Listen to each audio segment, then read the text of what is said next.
Good morning, everyone.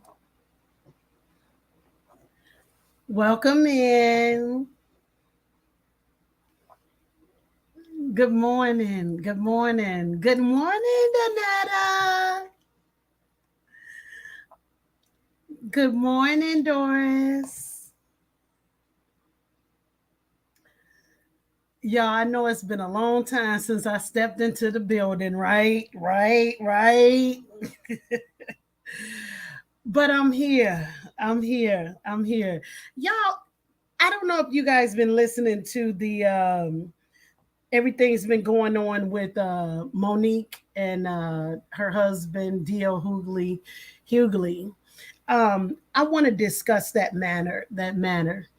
I've been watching Monique for a long time. Even when I was like close to 400 pounds, and everybody used to say that I look like her. It did not bother me at all. Because I thought she is beautiful. She's a beautiful woman and she's funny and I can relate to her. I like her a lot. I really do. Big ups to Monique. Then when I had a radio show, I covered the fact that when she was asking for more money and her acting and what she wanted Tyler Perry to pay her. So this was only befitting for me to speak up on this part here that's going on, because I was like, wait a minute, why can't they give this woman a break and let her come out and do her thing, right? So I did a little short on it, but this time I wanted to come through and I wanted everyone to hear. The videos are all up everywhere with her and her husband speaking. You guys could go and take a look at some of that through some of the people, but you know me, I got to come a little different. So I was like, I'm going to do it so where you guys can hear it. Sometimes when we see things visually, we kind of get thrown off by a lot of stuff.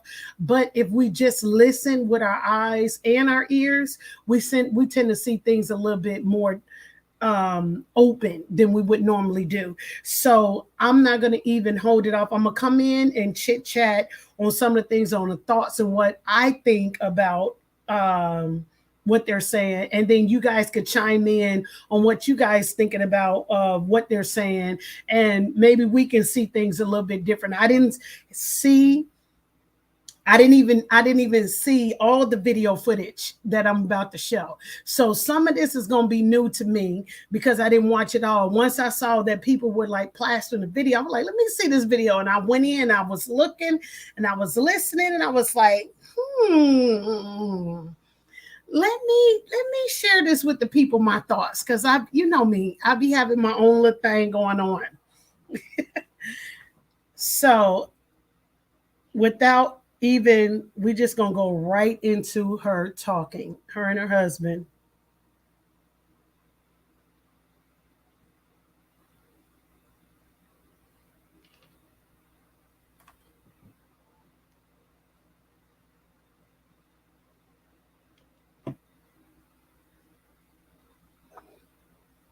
Let me know if you guys could hear what's going on. If you guys have a problem with it, if I need to adjust it, just please let me know.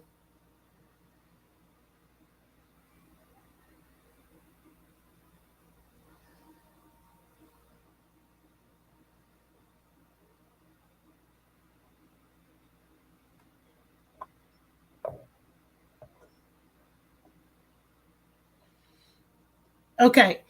Let me say this right here. Some of us do have our own opinions because we like, first we love Monique as Miss Parker. We loved her in the movies, you know what I mean? With Roscoe, we loved her in on a stage just doing her thing. But then when everything went down with her trying to get more money from Tyler, how she saw fit, because you know the word says your gift shall make room for you. I don't know if you all know that. So let me know if you guys can hear and understand. So let's try to remove the judgment on both parts, and let's see if we can decipher some things that is not being said or not being told through these two.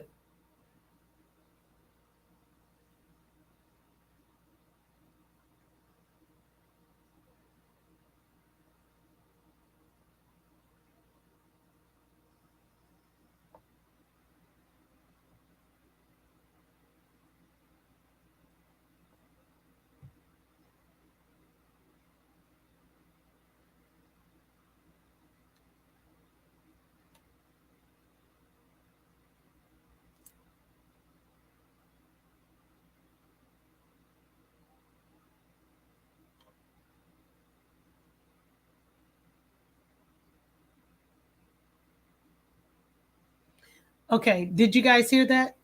What she said was she knew what she was going to do when she got up on the stage. She knew she was about to get in that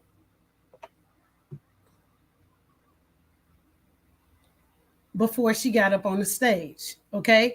You have to hear everything that she's saying, her and her husband, to be able to understand why did she say that it was intentional that she was going to get in that. Let's listen.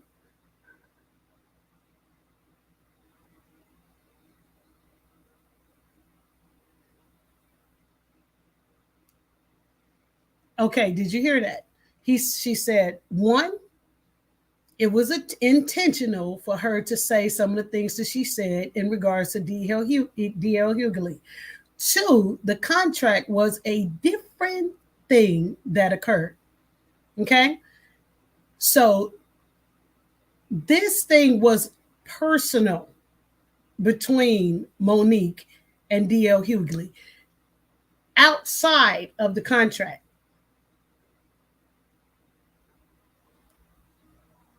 Okay, which part you can't hear? You can't hear them. Can you hear? Can you hear them on the? Which part can? Okay, hold on. You have to tell me which part you can't hear. Can you not hear them speaking? Or can you not hear me? Which part can you not hear? Because I can grab my other phone so I can take a look at it as well.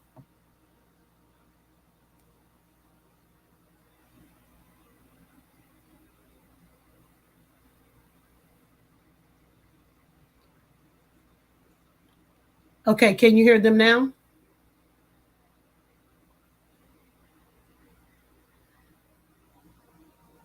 You know what? Hold on a minute. I know why. We can start it all over. Hold on.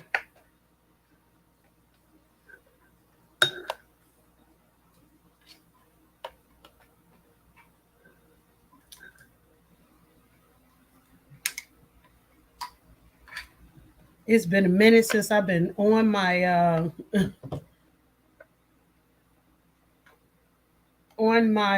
computer, so I had everything unplugged. So I'm sorry about that. Give me 1 minute.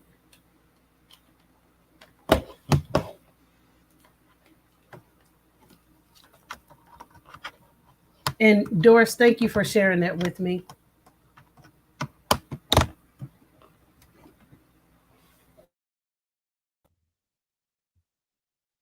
Okay, tell me if you can hear it now. Some time ago, when D.L. Hughley, he still has his radio show, and they called me to do an interview. Okay, can you hear them now?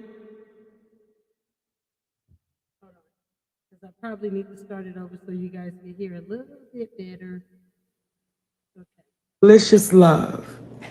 And some of them, y'all mad. It's like, baby, what's wrong? Wait a minute, did it just go dark? Okay, thank you, okay. Doris. All right, you want to start talking, my baby? Let's rock and roll. So listen, this past weekend, it was very eventful. And I had a show at the Fox Theater on Saturday night in Detroit. And y'all have seen a video gone viral with me speaking very openly and candidly about my feelings towards D.L. Hughley, the contract, and the past. And okay, now did you notice how she said D.L. Hughley, the contract, in the past? There are three things, there's three elements that are going on between D.L. Hughley and Monique. Let's keep those three things up in the forefront. It's D.L. Hughley, the contract, and the past. Three elements. Here we go. As I was on that stage saying what I was saying, let me be clear. It was intentional. Okay, so I don't know if you all saw the video. I did put like a little small little short on my video to where you guys can take a look, listen to some of the things you said. She just stated right now that what she said on that stage was intentional. Now remember, it's the three elements. D.L. Hughley, between her and D.L. Hughley, the contract and the past, okay? And when she went on that stage, it was intentional that she said some of the things that she said. It was intentional. The contract situation and the headliner situation, that was just the icing on the cake. Okay, now the contract situation was the icing on the cake. Now, to me, I would think that got something to do with the promoter as well. I didn't put on events to where I remember one event, I had like 30 something artists come on. It was all day.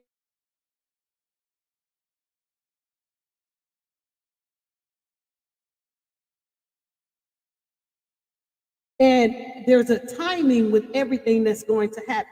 So if that timing is off, you get your whole show is jacked up, right? So the promoter has something to do with this as well. That's what I believe. For D.L. Hughley and I. Let's take them back, though. Take them back. Let's take them back to the beginning so everybody can get an understanding of where the love fest, if you will, ended. Let me turn it up, Daddy. They saying turn it up. All right. Okay. So let me just take y'all back to where when you think you're cool with somebody, you find out that you're not. Some time ago when D.L. Hughley, he still has his radio show, and they called me to do an interview. Now, listen to this part.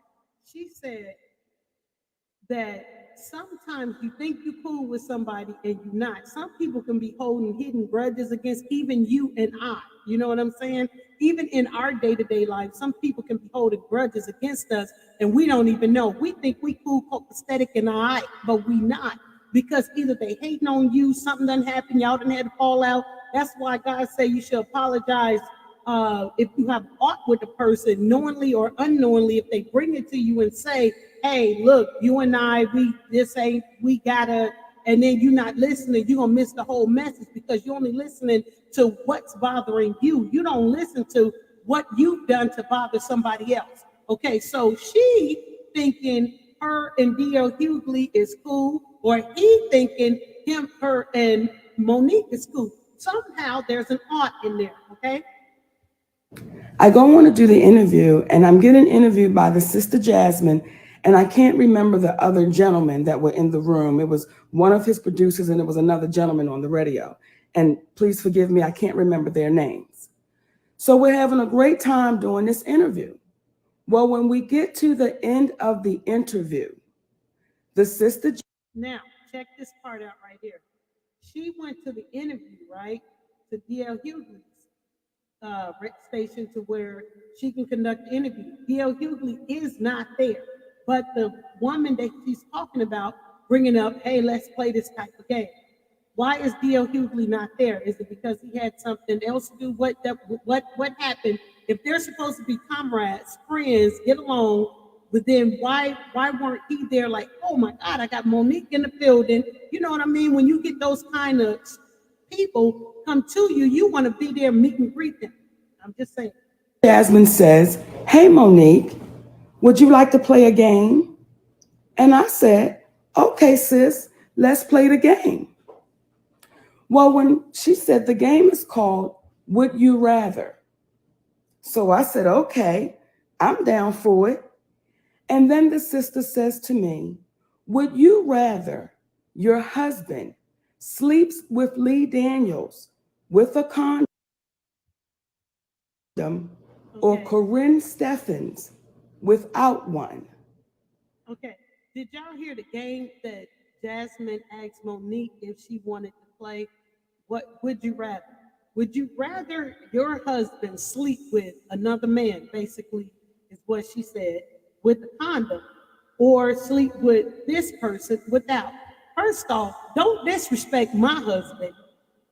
You know, it's probably what was going on through her mind, through Monique. Like, wait a minute, hold on, what you mean? What's up with it? Why would you ask me this disrespectful question with someone I vowed to love for the rest of my life, be on this earth with for the rest of my life, go through ups and downs, ins and outs with the rest of my, why would you disrespect my husband like that? What type of question is that? We're not little kids. We are grown adults.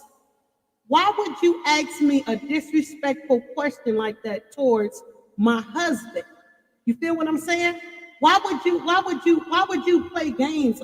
I don't understand some people why they do that.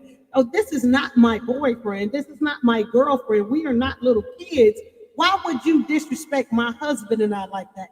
You know what I'm saying? That's running through Monique's mind. When I heard it, that was running through my head. Like, where's she get out asking her some questions like that about her spouse? That's just like asking a man's wife, would you rather sleep with this man with the condom or would you rather not? That man gonna pop off and go nuts. How you gonna disrespect my wife like this? Is you done lost your mind? This is my wife you talking about. I don't know about none of you all, but men's look at a disrespect towards their wife like on a level that you could not imagine. You understand me? Because I'm trying to tell you. Breathe that in for a sec. Now, for those of you who didn't hear it and you might just have joined the room, I want to take you back to that moment. This sister, a Black woman, asked me when they were playing this game called Would You Rather, hey, Monique, would you rather your husband sleeps with Lee Daniels with a condom or Corinne Steffens without one? Now, the question that I would ask anybody that's listening, is that offensive? Doris, exactly. Doris said I would have smacked. Do you understand where that is? How this is happening? This is happening on one of her comrades' show. That they didn't been on a stage together. That they didn't done some things together. And this woman, one of his constituents that's working for him, states and asks this question, a disrespectful question to a wife in regards to her husband. See, a lot of people get marriage all misconstrued as if this is just a marriage is not prevalent, is not prevalent, is not important in this day and age. That's what people are doing. They're acting as though marriage has no merits in this day and age. You hear what I'm saying? Roll with me though. Keep it going. Is that insulting? Is that going too far? And how, when you are pro-Black or portray yourself as a pro-Black man, how is that helpful to the community to ask, would you sleep with Lee Daniels with a condom? Would you prefer your husband sleep with Lee Daniels with a condom or Corinne Steffens without? Because any way Monique speaks on it, what happens? You're downgrading the other person. Yes. And despite the... Okay, now listen, we already have a lot of disrespect within the community as it is, as us being who we are, as individuals in this world as it is. And when we tear down one another, it's not looking good. It's not helping or benefiting anybody. It's making us look worse. Doris says she disrespected her big time, Doris, big time. And people are not looking at it because they just think like, okay, you can say whatever you want to say, however you want to say it, and then that's it. That's not how it goes down. People are human beings that have emotional feelings. And do not forget the things that you say just because you didn't said it, rolled off your tongue, and then that's it. It's squashed because this is that. This ain't that. Listen. The fact that Monique and Lee were having a rift at the time, she refused to say anything negatively against them in that regard. She wasn't going to play that. But to your point, then... Now, do you see that he said, this is her husband. He said, Monique and the first guy was already going through some stuff already. So Monique decided to not answer the question at all, period. You feel what I'm saying? See, some people within our community, amongst us, we decide it's upon us. And this is where a lot of people get it mixed up at. They either when we speak up and speak out as women, they say, oh, that person is too, what's the word I'm trying to use? I know all you women have heard this word. She is, when she's too strong, she's what is it? What's the word I'm looking for?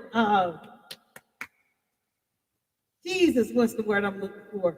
As if they horrified to talk to her because she is too, I used to get this word so much. What is the word I'm looking for? They tell us when we work in a business place, when a woman speaks up, she's just too much. So instead of Monique taking an opportunity to go ahead and lash out or say something that will probably disrespect her husband, disrespect her and her husband, disrespect, anyone involved or the other person, she decided to not say anything. Listen to what they're saying. So DL was not there that day. I said to his team, let me call DL Hughley, because what I know is that brother ain't down like that. He gonna have a problem with y'all saying that kind of foolishness. Now you see how she said in the beginning, she said, you don't know if you have a problem with somebody or not. So DL Hughley is not there. His people is there. She said, you know what? Let me call him because I don't think they realize the type of disrespect that they're dishing out right now. Let me contact him because he don't get down with the get down, right? Now, a lot of people think that we on certain types of levels and they don't realize when they need to speak and when they need to be quiet. It says, be slow to speak, but quick to hear. So Monique thinking, I'm gonna call DL Hughley. We've been on different stages before. We know each other. Let me contact him because I don't think they know the disrespect they giving out to people of this type of caliber. So I get DL Hughley's telephone number and I call DL Hughley and I said, hey man, I just did an interview with your people and this is what they trying to run. Like this is the game they trying to play. And DL's response was, that's just how we do. And that's what it is. So with DL Hughley saying something like this what my mind went. I was like, dang, was he listening to the show? Was he waiting on Monique and her husband to respond? Like he couldn't call in even if that was their question that they had. He couldn't call in and be like, no, don't do that. Were there questions laid out? Because normally, unless you like an independent, if you're an independent contractor, you independently doing your own thing, like really, like in the mainstream, these questions must be written out to be able to have an interview with certain type of people. I don't know if you all know that or not. It's not really up there in the big world that everybody gets to say whatever they want to say, how they want to say it. You have to run that past somebody. Those questions have to be run past. So to me, it's like, did DL Hughley know this question was going to be asked? Was he waiting on this to, go down like this? You know what I'm saying? Because when big people come on, like regular TV or whatever, when big people come on, we want to hear what they got to say. We run, we go, we want to hear it. So was he listening? Was he listening to the show and didn't want to say anything? I myself have questions. I said, really, brother? So we attack families now? Like, what you doing? Like I said, that's just how we do. I said, DL, I would suggest you don't air that because I don't think it's going to make you look good to the community. Okay. Doris, you like me. You said, I could be wrong. He knew what the questions were. Doris, I'm with you on that. Now, when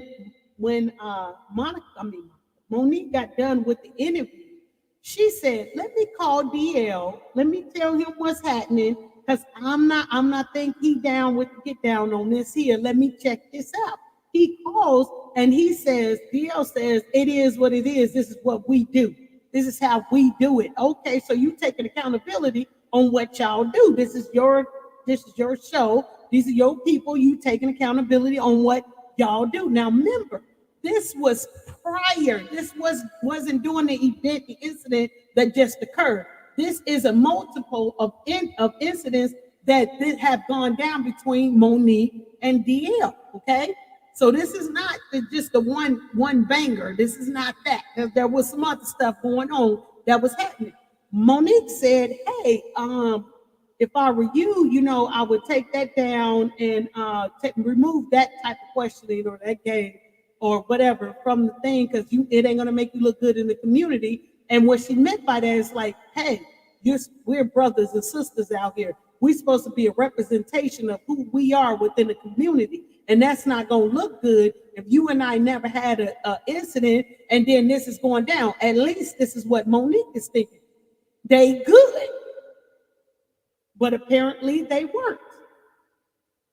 Now, if y'all notice, that never got aired and I never said anything.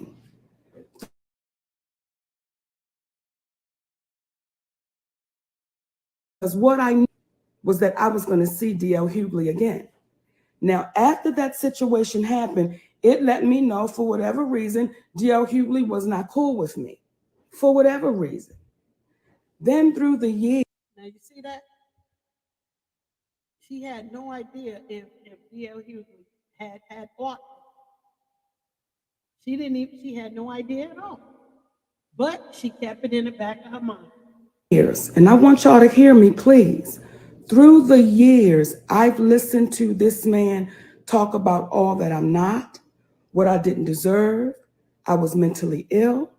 I was bitter. Me and my husband did poor business. I was selfish. I was fanatic. I was psychotic. Now, don't take my word, please. You can Google it for yourself. YouTube it for yourself. D.L. Hughley speaks on Monique. And through the years, my babies, I said nothing because I knew the day would come that I would see D.L. Hughley. Now, for every interview he's done, I didn't get it from nobody else. Let me tell y'all this. What people don't realize is the world is huge. This world is huge. But the circulation of individuals tend to kind of always meet up again. Let me give you an example. You know how they say the same people you meet going up is the same people you will see when you go down? Now, she had it in her mind. Now, they run in the comedian circuit. They're comedians. She said, I think we'll see each other again. So I'm going to wait my turn. I'm going to wait it out. Sometimes that's what people do, whether y'all know it or not. I know I'm one of them individuals. I'm one of them individuals that I ain't even kidding. Like, I ain't lying. I will pop up on you. And when I unleash, you'll be like, well, where is this coming from? Why is she acting like, oh my God, I don't even know.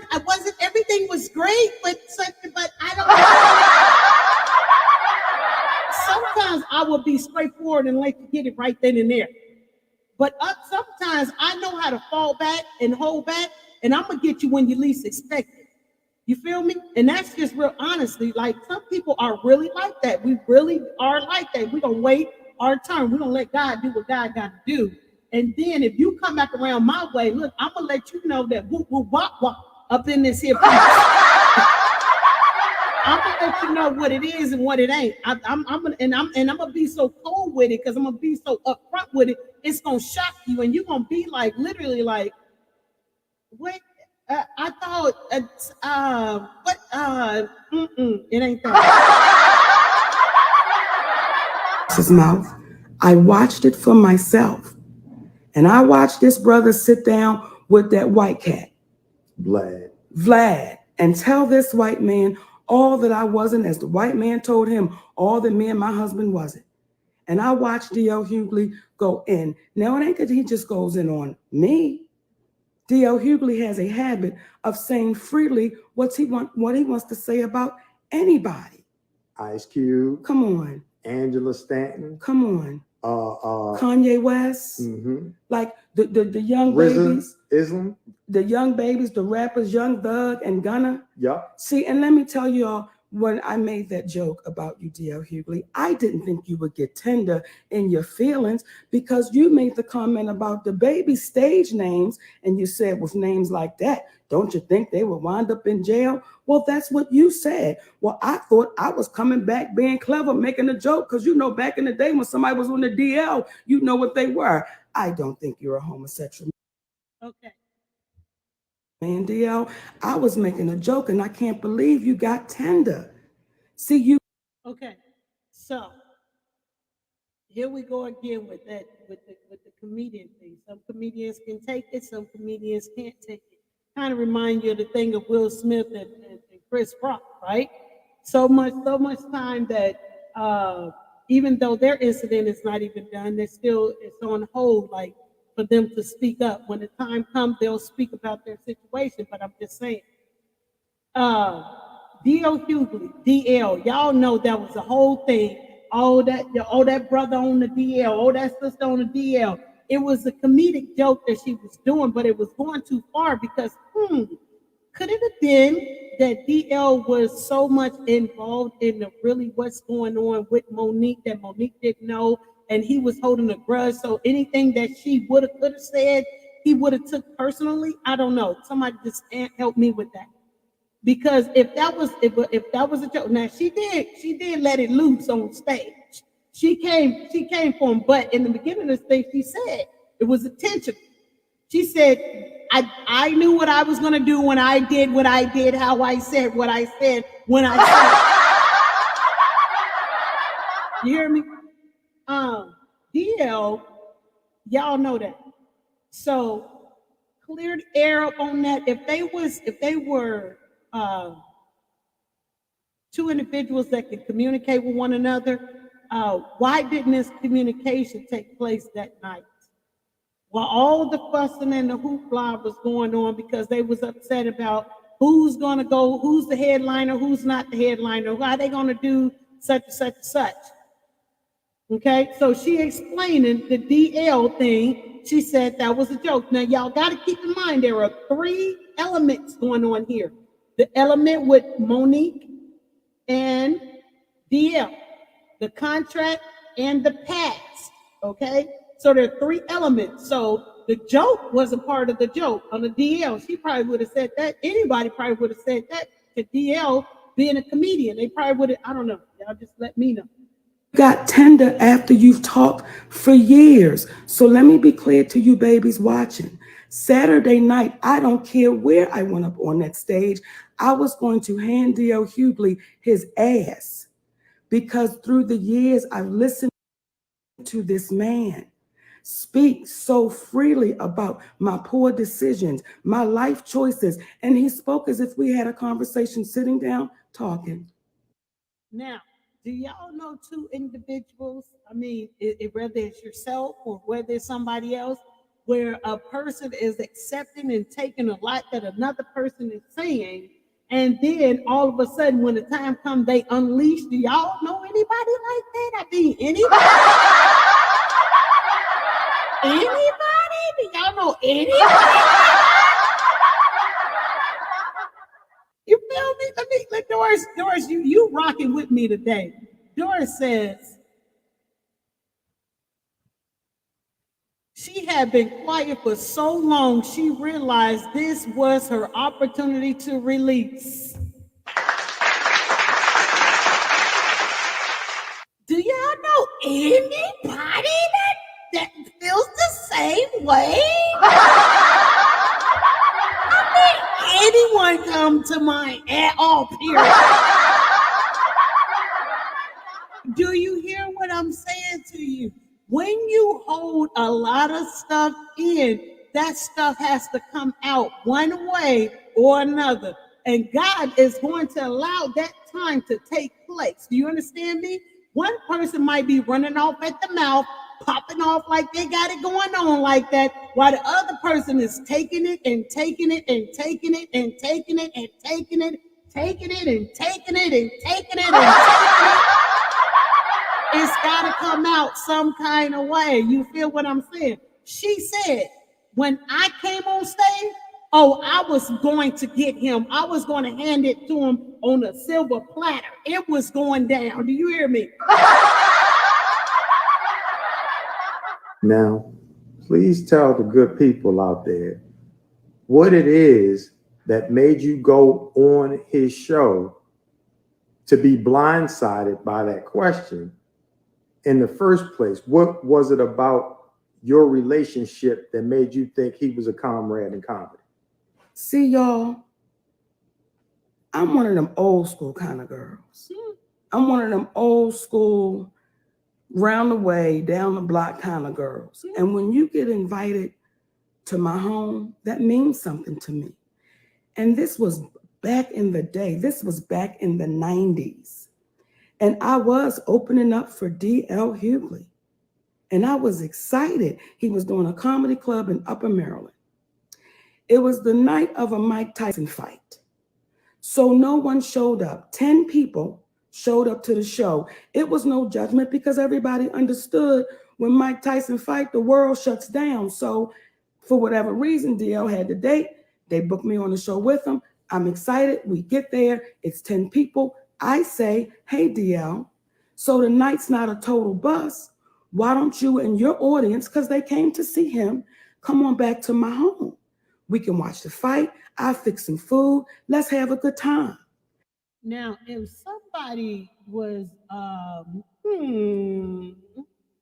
if somebody was so upset or had art or ill will towards someone else, would that have happened? Listen to what she said. What she said was, she opened up for DL. She was so happy, but it was only 10 people there because there was a fight with Mike Tyson. Y'all know, like I just said, when something comes on, everybody go running over here because everybody want to know what's going on over here, and it's happening, right? You want to know, you want to keep in the know, right?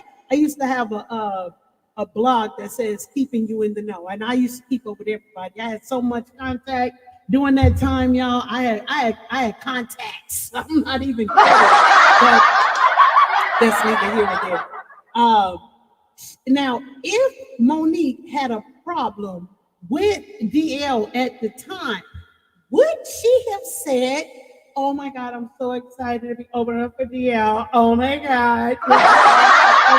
You know, I don't even care if Tyson fight is going on. I mean, I know it's not that many people here, but hey, how about you and the people that are here? Let's go to my house. I will cook, I would slay, I would do all of this. Do you think that would have gone down? So I invite this man back to my home. Now, I don't know about y'all, but my home is my sacred place. But I invite him and his audience back so people wouldn't walk away disappointed that there was no show. So that's why I felt like from that moment to the moment I did his radio show and they tried to come with foolishness, I always thought D.L. Hughley and I were cool. Always. Never. You see that? She always thought that they had a cool reputation.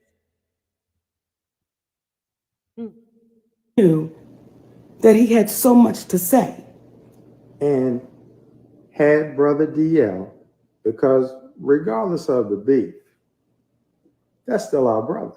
Come on.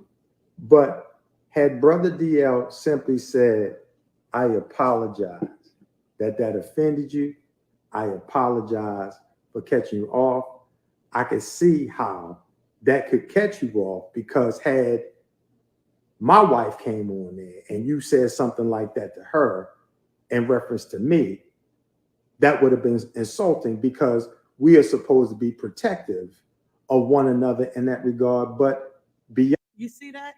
Now, in the industry, it says, God will give you brothers and sisters in high places. I don't know if y'all ever read that, if you even know what that means. I myself, I have brothers and sisters in high places. And I mean by friends that I know.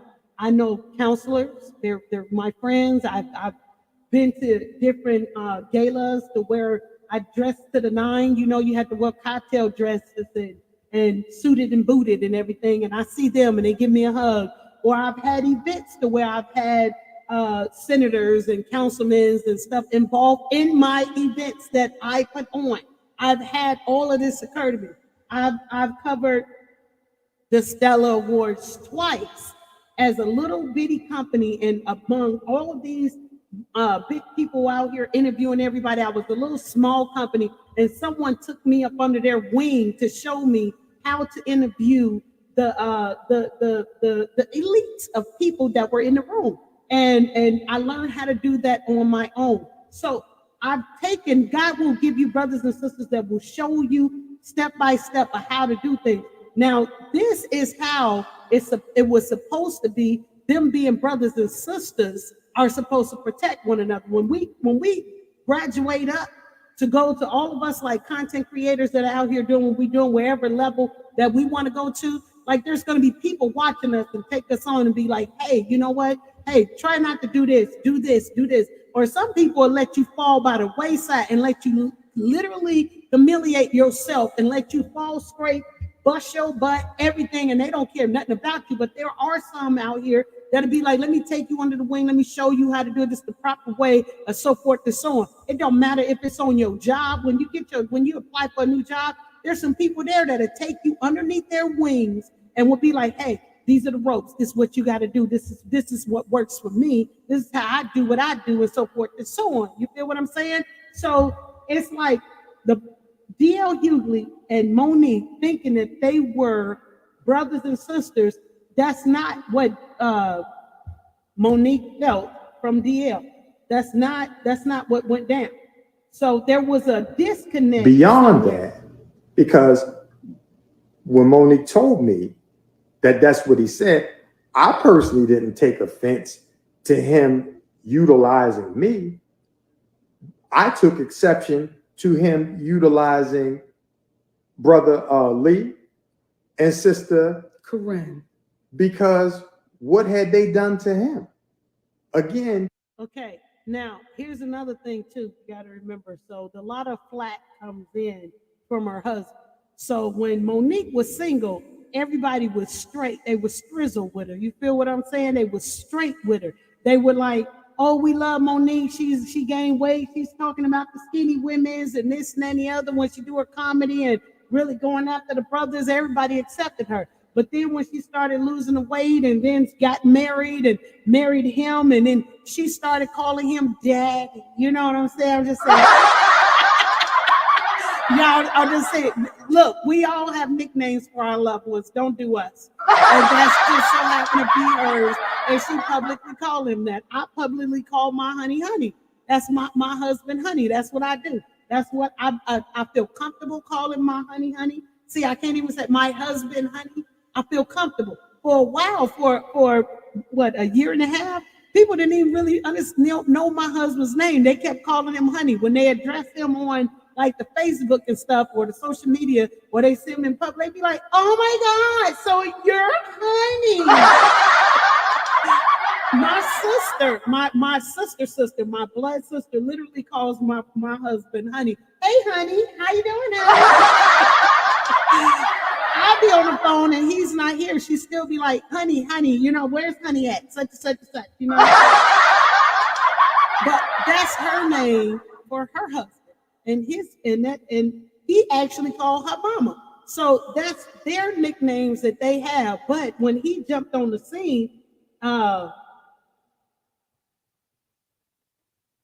people did not like that. People did not like how he came in, got into the business.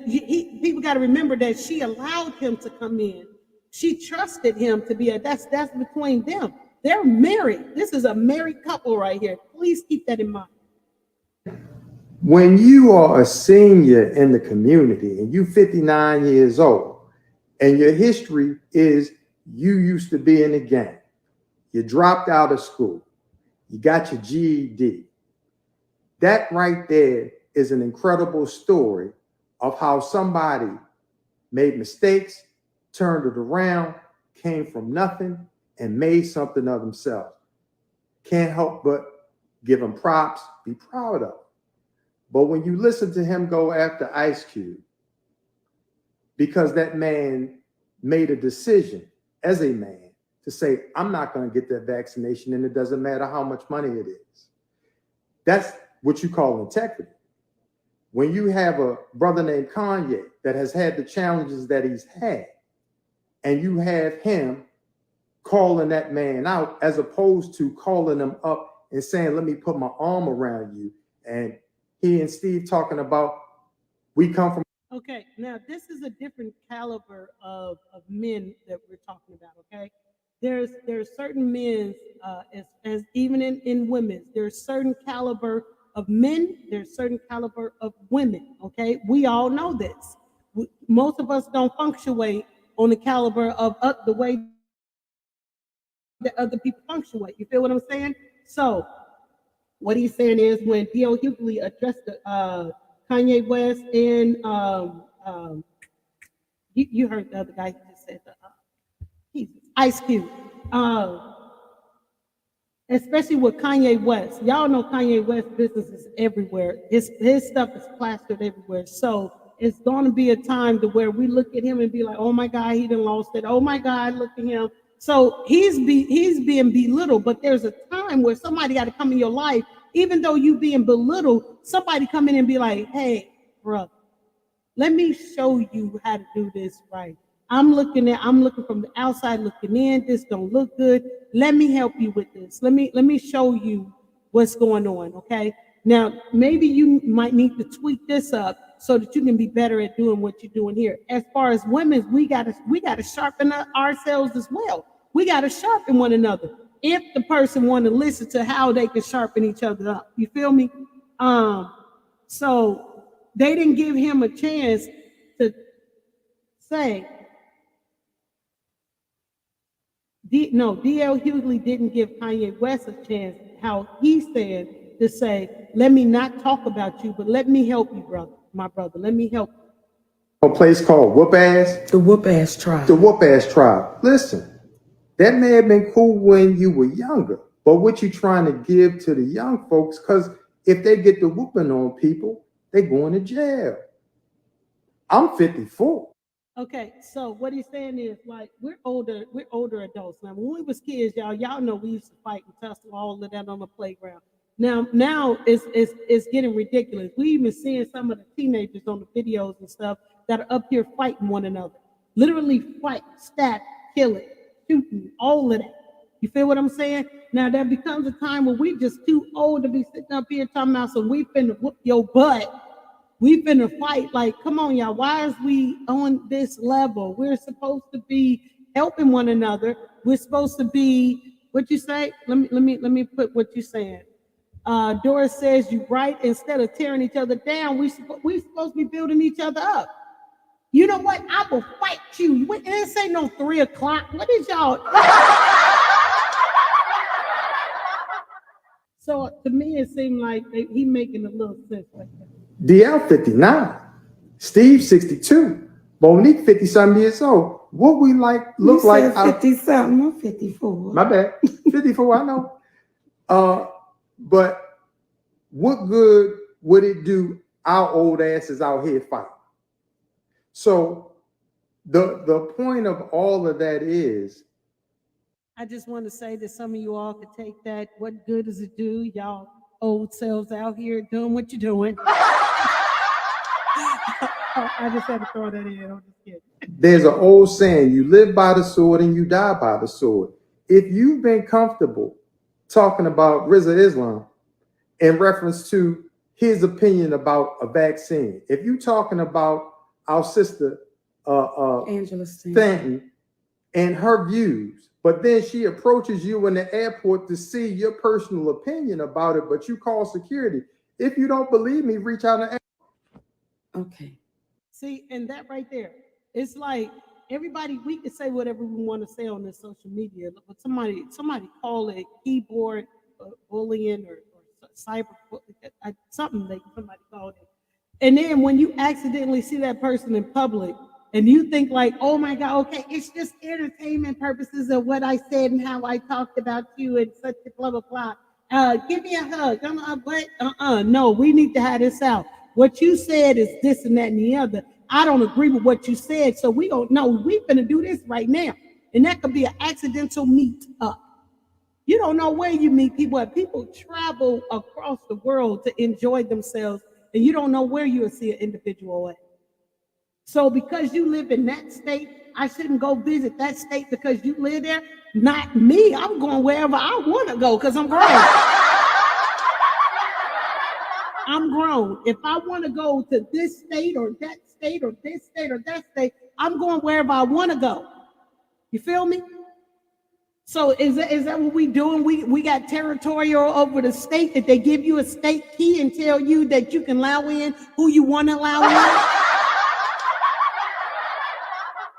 in? We sorry. We saying to you then, we shouldn't talk about people and then not have the same energy when we see them, when we talked about them. But that's what happens when you start with people that didn't start anything with you.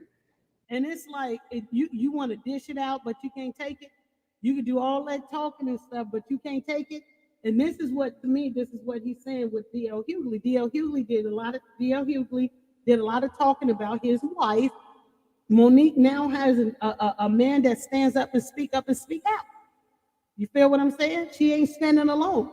And a lot of time, a lot of people thought that she had to stand alone and fight battles. Y'all been on the field like that where y'all had to fight battles by yourself. And then when God blessed you to have somebody in your life and they look like, hold on. I know when I came in my husband's life, I was like, why is they saying that about you? Like, what is this right here? We ain't, no, heck no. This is something we ain't know. If I see something that ain't right and my husband is not aware of and I'm knowledgeable of it, I'm going to speak on it. If I learned better to handle myself in business, to be like, you know what? No, honey, this is what we got to do. We got to do this right here because this going to get this outcome, which might get this outcome and which might get this outcome. But if we go this route, this ain't going to be beneficial for us. This ain't going to be good. They're a tag team.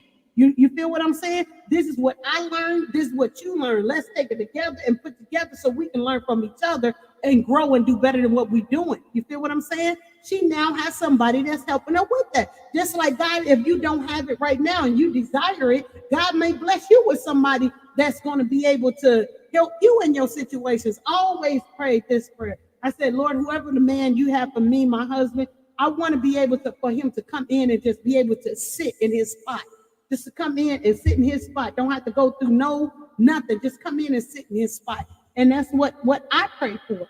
If that's what you want, you desire somebody, pray that God that will remove anything that may hinder your relationship so that your person can come in and sit in your spot, whoever he or she is.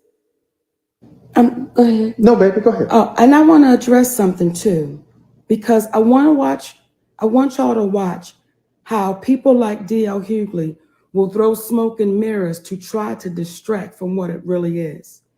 If you watch the video of what I said, if you watch that video, I didn't say anything insulting in reference to that man's family, nor his beautiful wife. What I said is I feel sorry. Listen to this right here. This is so cold. I like this right here because a lot of people don't listen and they run with it and they not paying attention. I like the comedic skills of how Monique said this. That's just me, my personal thing. How she gonna break this down right here? She said, "I didn't insult your family, even though it looked like she did to a lot of us." She said, "I didn't insult your family." Now look at the breakdown. Like, okay, listen to this. For your family, I feel sorry for your wife. Now, the other part that I said, y'all know what it was, and I'm going to leave it on the stage. But to be specific, without being specific, you essentially said, I feel sorry for your wife having to perform a sexual act on a coward. That's exactly. How do you perform a sexual act on a coward? She said, I didn't talk about your wife. I talked about you. I called you a coward, and your wife, she feels sorry for her. That's what she said. I was like, what? Well, that is what she has said. She has said, so it wasn't a personal attack, even though it may have looked like you could take it like that. And you know how difference. Okay, I got to go back to these two because these are for people that right now, since we walked into 2022, whose business really stand out to me. Chris said, reference Jada to the young lady that played in the movie, which Jada took it personal. Will looked over at Jada, saw the hurt in her eye. He got up and he popped her, and I felt like that. Hey, it should be a thing where people need to now, because we're going into new millennium of years. Like there got to be a thing where, look, if it's not in the contract, you ain't talk to me or my husband or whatever. Don't put us in your mouth. You know what I'm saying? Don't use us as a part of your community. I mean, your comedy thing. Let me know. You feel what I'm saying? I felt like there was a whole rift over there. I felt like all of them could have. That's a whole mess over there, really, in my opinion.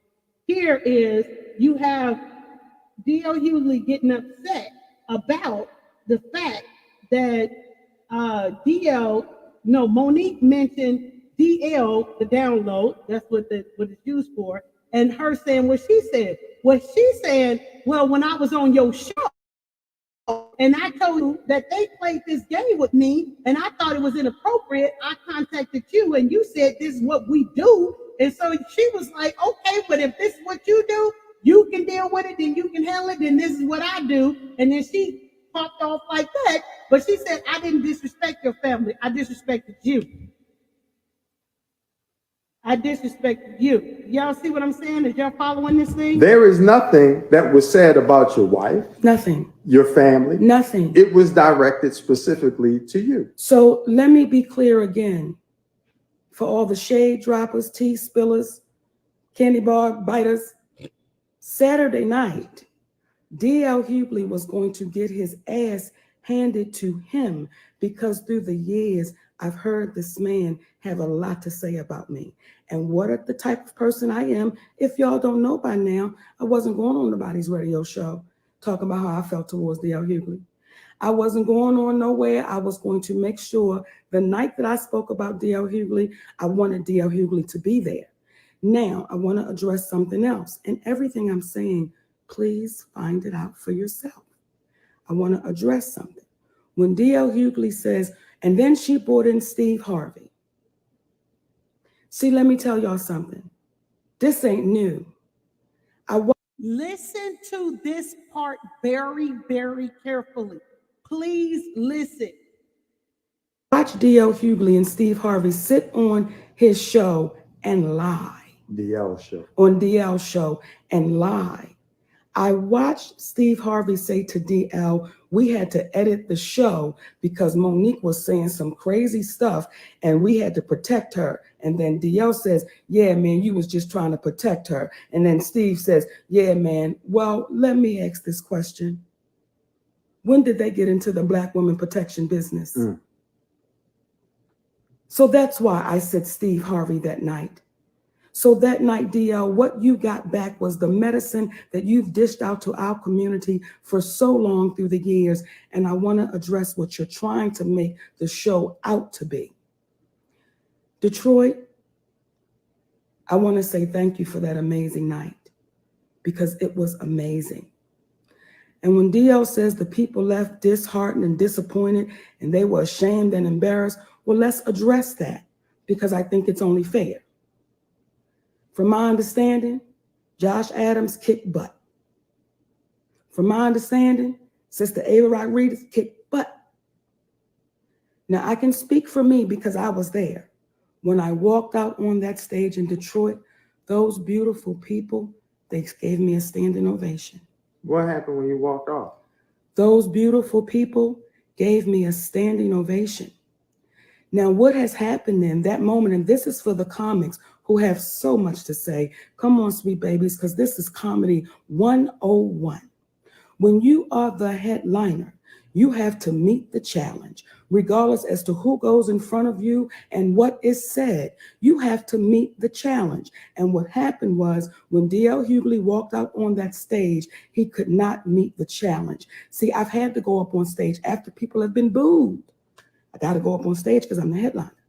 I don't know if you guys have ever gone up on stage. I've hosted several events to where the artist is you'll get I'll get their music. And I'll see their shows. Like I had to be one of the judges if I want them on a particular show or whatever. With involved in this is a community events is what I'm talking about. I haven't gotten to the higher levels of anything. These are community events.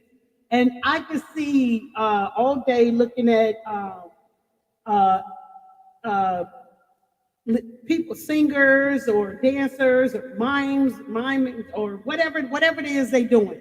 And I see what they have going on, right? They see what I have going on. I wasn't always a great artist or doing what I'm doing or whatever. We all make mistakes. So I see them and I have to host the event or whatever.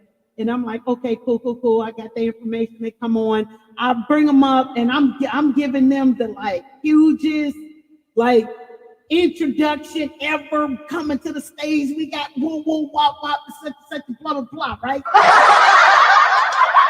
They come on and there's a whole lot of mess up on the stage, right? And it looks bad. And the people that were standing out in front of the stage, I hyped it up because I could get loud. You know what I mean? I've been in the radio for I could get loud because I used to be a host and radio, whatever. I can literally get loud on the mic. Y'all know it. Don't act like y'all don't know.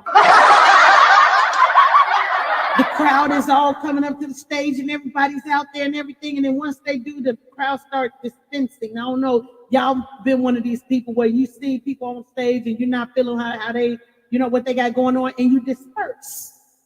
Then I got to come back on stage and everybody that was in front of the stage is no longer in front of the stage and there's just a few people at the stage. So I got to figure out how I'm going to say what I'm going to say to get the people back to the stage. Uncomfortable feeling. But here's the rule of thumb that has always been said, and you know it, here it go. The show must go on. I've had to go up on stage after people have talked ill about me in front of me. I still got to go up on that stage. And my job as the headliner is to make sure when that audience leaves, they leave feeling fulfilled. So because you could not step up to the challenge, D.L. Hughley, you have now made it appear as if the night was bad. And if y'all were paying attention, my babies. But finish your thought. Oh. He made it. Okay, so when comedians go up one behind each other, you get, my daughter's a comedian. I've been to comedy shows as well. I got a few friends of mine that do comedies and they're comedians as well. So when one flop, you literally got to pick up where you left off at. I don't care if they talked about you, the prior comedian. Hey, you know what? When I was on stage last time was such and this had what, and then they tore it up talking about you, right? You still got to take that microphone. Remember what your skit is. Do your thing. Carry on. Like if there was no mishap, you got to hold your feelings. You know what I'm saying? Why? Because there's a contract deal in the play. Okay, so DL getting paid, Monique getting paid, all the other people getting paid. It's like you gotta continue that show, or else you owe that promoter, you owe that person. Matter of fact, when you come in, most of the time it's like, hey, I'm gonna need a half down or a third down. I'm gonna need some money down before I hit this stage. When I come off this stage, I'm gonna need my guacamole chip and the dip. You hear me? So you gotta be able to pick up, even when you left off that, you still gotta be able to run that show, your part. You still got to be able to do that thing. You feel what I'm saying? As if the night was bad. He made it appear as if the night was bad. Just your night was bad, DL. Just your moments were bad, DL. And I want to address something else, because if you want to try to make me look unprofessional, let me tell you how much I get down for the people. I could have not gone out on that stage. I could have not gone out on that stage. stage. Well, why did you? Because I love the people. I don't take those people for granted. I don't take the people for granted that may have paid their last dollar to buy a ticket to a show that I am a part of. I don't take those people for granted that said, you know what, tonight I need to come out and release this. I don't take those people for granted. So I could have not gone out on that stage. But because of the people, I walked out on that stage and I said that to the people. So when y'all say, well, why didn't she go out? Because that's just not the type of woman I am. And I want to share something with y'all that y'all don't know about this human being sitting to the right. When she says it, she really means it. She had the privilege of being told by a gentleman y'all may have heard of, who said, never stop being who you are. Always be you, because you works. His name was Richard Pryor. Okay, let me share this with you guys also. So I used to do, well, let me just say it to you now. There are a lot of content creators out here, okay? And they'll try to put people up. I'm using this scenario because this is where we are right now, okay? That's all I'm doing. But you can apply this to your life. And this is what differentiates me, to be who I am. I too was also told that never stop being you. My husband tells me that all the time. And I've been told that by other people. Never stop being you. Listen, there could be a ton of people doing what you do. You hear me? A ton of people doing what you do. But God did not call them to do it how God called you to do it. So you have to be you when you're doing what you're doing. Me, there's several things that I could come on here and do and be the same as other people. I'm me. That's what set me apart, because I'm me. I'm not going to stop being me on this level in which I am. So distract me from getting to where I need to go. I'm me. Everybody has to be the individual selves. And Monique is showing us that that's who she is. She is who she is. You either accept that at this point in her life. I'm telling you, man, there's a man. Listen, when you get to a certain point in your life, it's like, I'm just going to do me. And it's not that you're trying to hurt anybody else. Is really that you are really just being yourself. You finally like, I'm at a peace with myself. I'm gonna do me. I'm not worried about nobody else. I can't do it like nobody. I don't want to do it like nobody else. I love me. Blessings. Hey, Hot Topics. You says always be you. Thank you. You said God created us all for purposeful individuals. That's a blessing and a gift of all of us human beings. For real. Anybody can be doing what you're doing, but they cannot do it how you do it, how you're called to do it.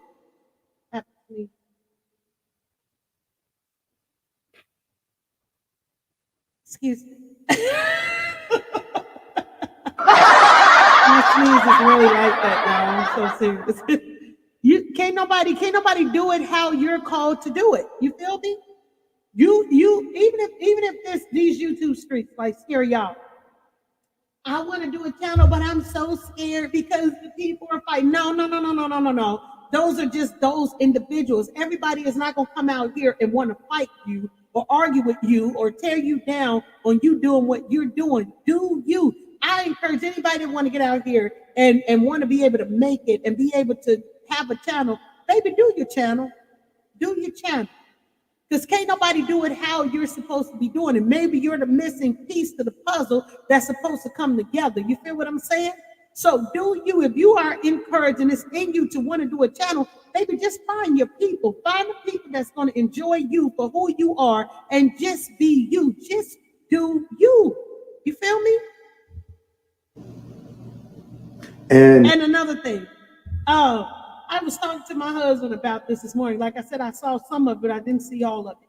And she do kind of remind you of a female Richard Pryor type thing going on. I just want to throw that out there.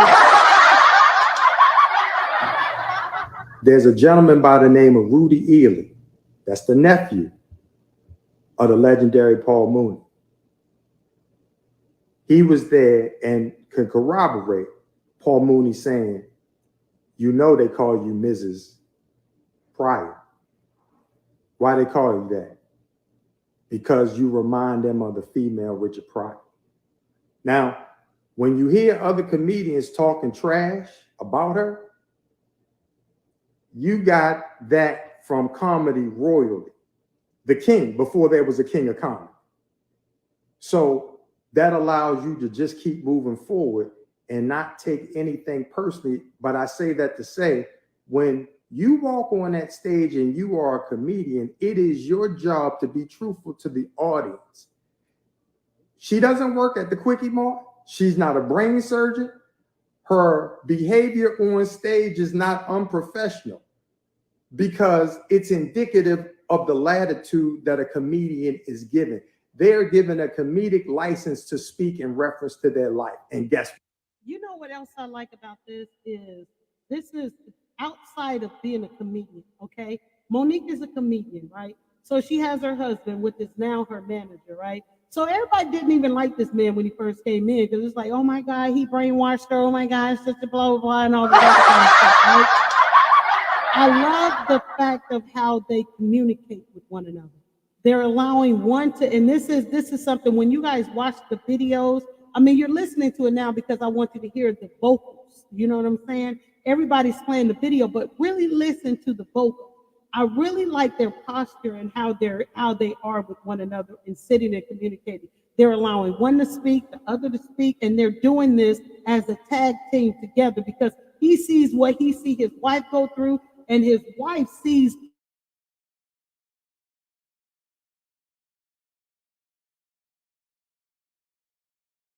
And this is what works for them.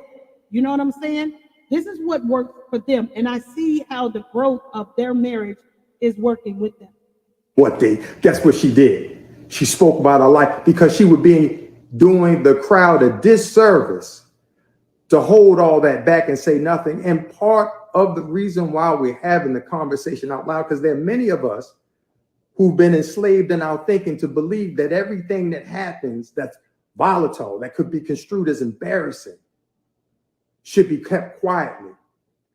And what happens is, in self-defense, they teach women especially, if you are ever abducted in a parking lot, you must scream and yell because that is your best opportunity for survival. Because if the accoster, if the rapist, if the abductor gets you in the privacy of their home, you're at their mercy. Come on. And that's what I say with domestic violence, being a domestic violence advocate in 2017 and on, and I still speak about that today. One of my things my slogan was speak up, speak out, love shouldn't have to hurt. And for victims, one of the things that how the abuser victimized the victim is they try to keep them isolated, they try to keep them quiet. They do little things, or they hit them, or pinch them, or poke them, or whatever. And these are the ones that try to be careful in abusing you without other people knowing that you're abused, because you're going to wear a long shirt or long pants, so they're going to get you where you can't get at. So, but if you speak up and speak out about it, then the isolation is gone. You're now speaking up. That person now knows, well, whoa, if I do this to this person, they gonna tell it. They gonna speak up. Yes, I am. Because I do not deserve to be hit. I do not deserve to be abused. I deserve to be loved. You feel what I'm saying? I deserve to be loved. Blessings, Hot Topic says, create a life that's fitting to who you are and identify with your spirit. Never be scared. Nervousness is nature and okay, but not fear. God didn't give us a spirit of fear. You said God said that he will bless us with a life of good. Trust that. We have to trust the process of going through, and we have to trust it all. Because if not, we're gonna go through life being afraid of any and everything. Everything. No, there's a time when you have to stand and speak and let it be known. That's why I tell people when they're going through abuse or whatever, speak up. Speak up. Oh, use it. This is the word snitch. This is why a lot of people get abused, because the word snitch. This is why a lot of people get abused, because they don't want to speak up. They don't want to tell that, oh, you a police caller. I'm going to call anybody I need to call. If you put your hands on me and you punch me like a punching bag, I'm calling whoever I need to call. And that's that. And that's so real. I'm not going to sit up here and be somebody's punching bag. I did that, and I saw the outcome. And I'm very grateful that God brought me up out of all of that mess and made me be a spokesperson for this stuff. I'm very glad. So I'm very proud of this sister for speaking up, and she's bringing it to the community and saying to the community, look, there are certain things I didn't say, I withheld, and nobody would have known about it because I'm my brother's keeper. I'm my sister's keeper. But now, since all this been going on and I didn't know this, now this is what it is. So when you stay silent, you are at the mercy of the victimizer. But when the victimizer is trying to victimize you, it is your best bet to drag them out into the public end so they can take accountability for what it is that they've done. And that's what she did that night. And not being not being facetious. Well, yeah, I am just a little bit. You remember some people now, I don't know about all y'all, but I grew up in Chicago, and well, where I live now, not where I live now, in the state in which I live now, I've seen this several times. Somebody is messaging me left and right.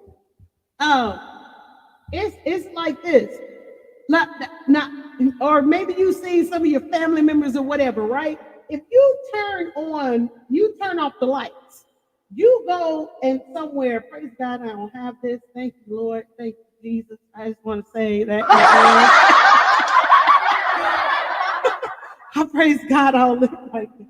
But you just accept people the way they are and where they are and so forth. But if you would have went over somebody's house and you turn the light out, what happens? And then you come back here and turn the light on, what happens? It could be, they could live with a whole bunch of roaches. I'm just saying, I'm throwing it out there. Praise God, praise God, I don't look like this. But somebody turn on the lights and all these roaches go to scattering and stuff, right? So all you doing is when you turn on, you putting people underneath the microscope and you saying, this is what it is. This is why she say you got it. This is why they say they have to pull when you being victimized, you pull that out in the light and you let that light shine. This is the problem. This is what the problem is. This is where you need to fix this at. This is where you need to call the people, extermination or whatever you need to do. You need to call them because you got too many of you. Your critters rolling around. That when that come in there, you gotta call somebody. Oh Lord, if y'all living like that, I'm sorry. Just call somebody. Call somebody. Just call somebody. It's fixable. I used to work for pest control. They'll come out. They will. They'll help. They will. Okay, let's get back to it. And please, my babies, do your own homework. Pull it up for yourself and then ask yourself, oh, wait a minute. And I know some of y'all gonna say, well, why she call us her baby?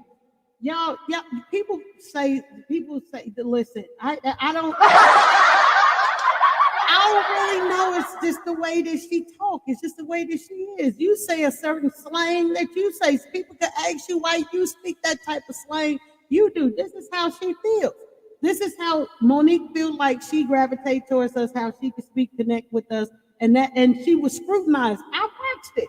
I watched how her husband came in. They scrutinized her and her husband for that. I watched how now she's like, my babies. You know, it is what it is. They did a comedy thing about it. It was funny. Hee hee ha ha. Everybody laughed about it or whatever. But don't take that beyond the message. Get the message in the lesson, okay? How many times am I going to get poked? How many times is people going to just start messing with people that's not messing with them? So again, what happened Saturday night? I'm going to say it again. D.L. Hughley was going to get his ass handed to him. Because once y'all go back all through the interviews, I'm going to be shocked. I will be shocked if y'all say, Mo, I'm surprised you didn't get this, brother, a lot sooner, because it went on for years. And when Brother DL says Monique does what a lot of women do, and that's weaponized feminism. No, what a lot of women do is they get mistreated because they're feminine, because they happen to be women. Did y'all hear that? It says what a lot of women do is get mistreated because they're feminine. And I'm trying to think of the word. What people be like, it's not inferior. That's not the word I'm looking for. When you go into a business and you working for some people and women come in and we strong about our opinion or whatever, they try to say they're afraid of us or something. I can't even think of the word. It's gonna come to me when I come off of here. It's oh, that person is frightening to me. Oh, that person speaks so loud. Oh, that person scares me. Instead of taking it, no, this is a strong individual that's speaking their mind and trying to do what they do in life. They don't have nothing to do with you, how that person is, because that person will still speak like that, whether they were around you or not around you. So when a woman takes the course of facing her opposition head on, she's a bitch. She don't know what she's doing. She being disrespectful. I mean, what's the name of the book Brother Steve Harvey wrote? What was it called? Hold on, that's it. Brooklyn Queen, thank you. This is the word I've been trying to get. Intimidating. This is the word that they use against women, strong individual women that has their very own identity and opinion and leadership. This is the word that they try to tear women's down with. Oh, she's too intimidating. Oh, we can't make her a supervisor because she's too intimidating. Oh, we can't bring her to the meeting because she's too intimidating. Oh, I can't talk to her because she's too intimidating. No, that word right there is actually a great word for us women. We're telling you that these are things that we're not going to accept from you. We will speak our mind, and we will let our yay be yay and our nay be nay. We will tell you where to go to get off at and where plane and train to take. Do not play with us. That's who we are. If you wasn't playing with us, you wouldn't have to worry about us being intimidated. You would not. You would take, okay, well, wow, this person, she's a very independent person. She does speak her mind. This is who she is. Why you want me to accept who you are, but you can't accept who I am? Act like a lady, but think like a man. What? Did y'all understand that? It says Steve Harvey wrote a book that says act like a lady and think like a man. This was when I heard this part right here this morning, I said, whoa, you know what? Monique is making some sense right here to me. Act like a lady, but think like a man. Can anybody say anything to that? Is there anything else that you could say to that, or a different thought? Act like a lady, but think like a man. Let me say it again. I'm going to say it again. Act like a lady, but think like a man. One more again. Act like a lady, but think like a man. What's wrong with my thinking as a woman? What's wrong with me acting like a lady and thinking like a woman? Why do I have to put on the masculines? Why can't I be feminine? What? Do y'all see what we buy into? I'm not equipped to think like a man. I'm not equipped to think like a man. And why does a woman have to think like a man in order to be accepted? And then when a woman thinks like a man and dealt with DL head on, now it's a problem again. But I got to go back to this, Daddy. Go back to it. I can't believe DL Hughley. I can't believe Daryl Landa. Now, that has nothing to do with your sexuality. It has everything to do with your heart. I can't believe you that tender. I can't believe, and she was, what is the word he uses? Because he's using one of those words. It was vile. Oh, yes. I can't. You, brother, you are in your feelings I cannot believe that, DL. And that for the comedians, pay attention, baby. Pay attention. Let me share this with you. A lot of times through life, through our lifetime, and women have always had to fight. Either we couldn't vote at the time that men were voting, we don't get paid what the men were getting paid. We wasn't getting that guac, cheese, dinero, guacamole, tip, and the dip, scratch, skrilla, moolah, that dinero. We wasn't getting the same amount of money. Men would get paid more money than we would get paid, but we would do more than what men would do on certain positions. And yet we were still, and I know this for a fact. I used to work for in personnel department in different state agencies because I was a clerical. So I used to be floating around in different areas within the state. I was a clerical worker. Yeah. So I got an opportunity to work for a department of the state, and a personnel department, and I saw how different people were on different levels. You know what I mean? A level 1, level 2, level 3, and men were literally getting paid more than the women were. You get your paycheck and be like, "Did you get paid?" "Yeah, I got paid." "How much you get paid?" "Oh, wow." You embarrassed to say what you got paid because they put us on that level. And I didn't even think about that. I was like, okay, maybe they were they trying to condition us? Act like a woman, but think like a man. Act like a woman, but think like a man. Why I gotta think like a man? Some things that my thoughts are, some men can't get where I'm thinking at, and no, I'd rather act like a woman and be a woman and think like a woman. I'm a woman. Attention. See, when you run your mouth about other people,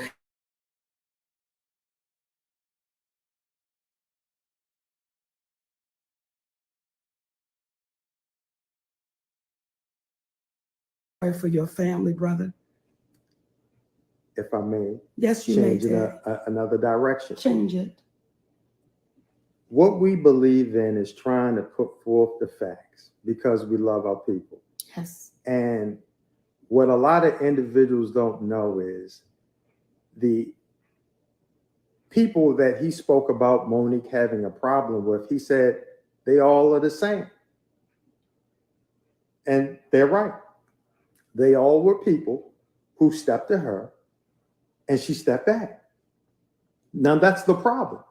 If you notice throughout the years, what are the details? Okay, Brooklyn Queen, I love what you say. You say a lot of men are intimidated by women with their own thoughts. You have to water yourself down for them to feel manly. Hell no, not I. I agree. Even in some relationships, people are like that. They like, you know what?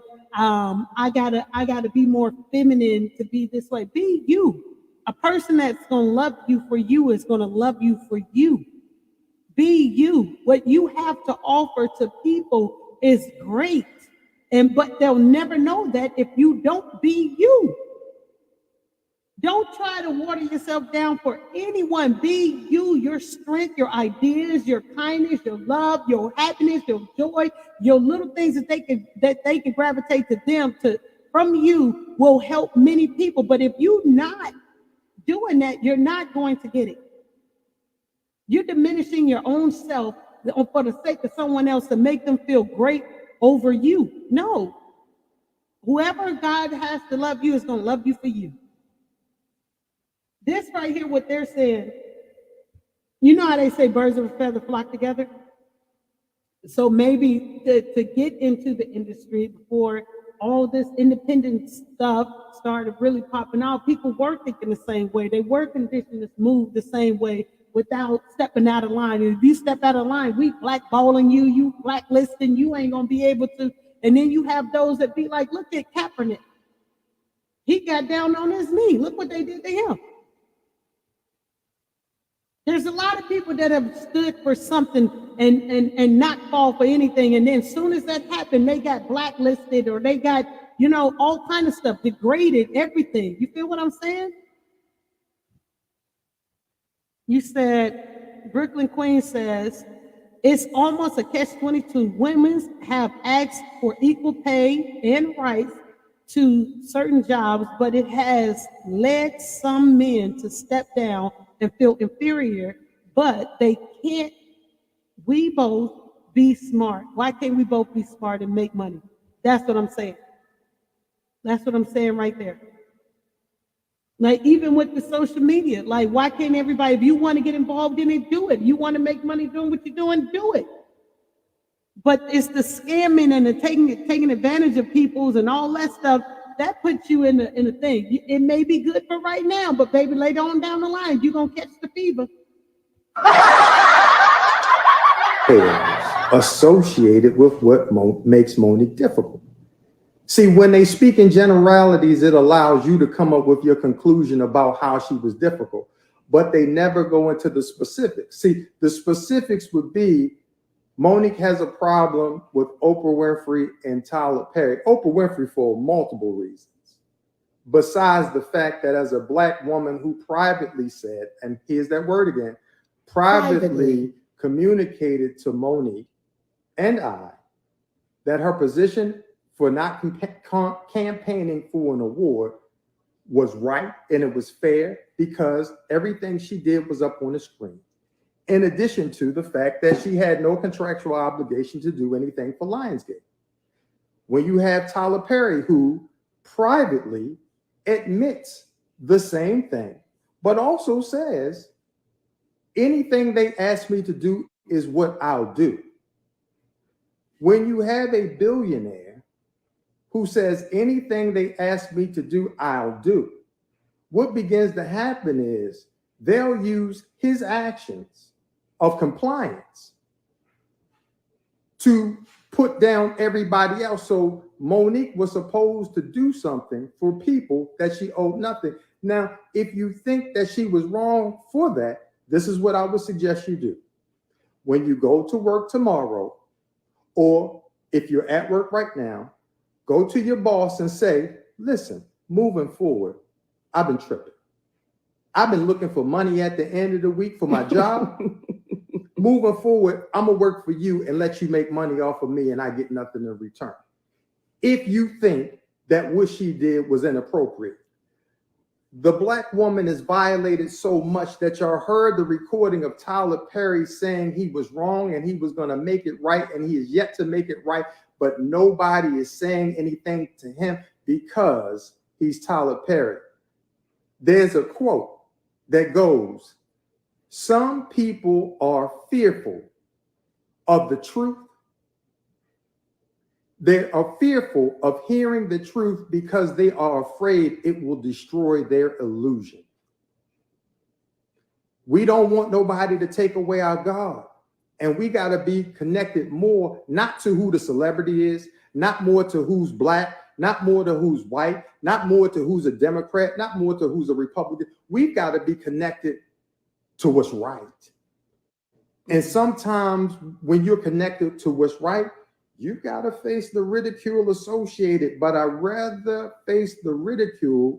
rather face the ridicule associated with doing what's right than face the personal ridicule that we would impose upon ourselves for standing there and letting wrong happen and say nothing. Now I want to address. That's what I said. You have to stand for something or you're going to fall for anything.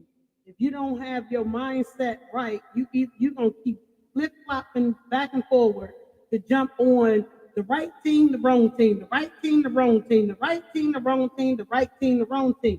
You have to stand for something that's right. You have to make a choice.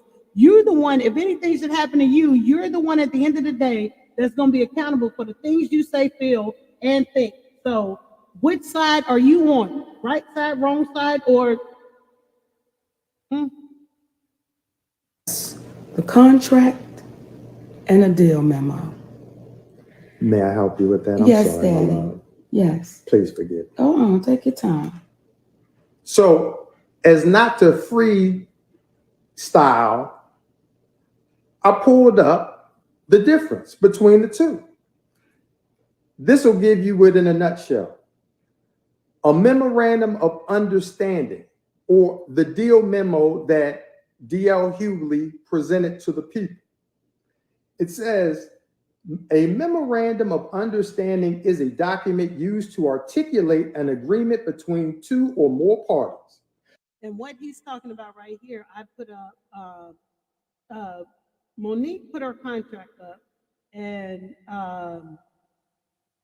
D.L. Hughley put his memorandum up. There is a difference. I got contracts in my file cabinet right now that I can pull up that will withstand in court if I give my contracts to whomever I give my contract to. You understand what I'm saying? So a contract is that there's the difference. That's why Monique kept requesting for DL to show the contract, regardless of if the promoter switched whatever around. Now you just engaged yourself into something, because that's going to be between the promoter. If the promoter switched out, okay, well, we gonna switch this out. We got two big heads up here talking, and if one don't come out, the other one won't come out. There's a whole fight. Let them fight this among themselves. Either way, I'm getting a promoter, because this is what I signed my contract to. You're not abiding by this contract. Why do you think a contract was in play? If no contract that existed, then you can do whatever you want to do. But because I signed a contract, this is what I signed to. This is how I'm going to do. This is how what we agreed to do. Regardless if Monique had a whole bunch of things that she wanted. I saw them. See, as an artist, when you come in, you can stipulate some things that you want for them. Like if you get your hotel room, you can be like, hey, when I get to the hotel, I want this type of bath oil or such. So you can request certain things that you want. Being an artist, you can request it. They can have a basket for you. You can, whatever kind of water you want, whatever it is that you want, it's in the contract. Before you get there, this is what you stipulate that you want.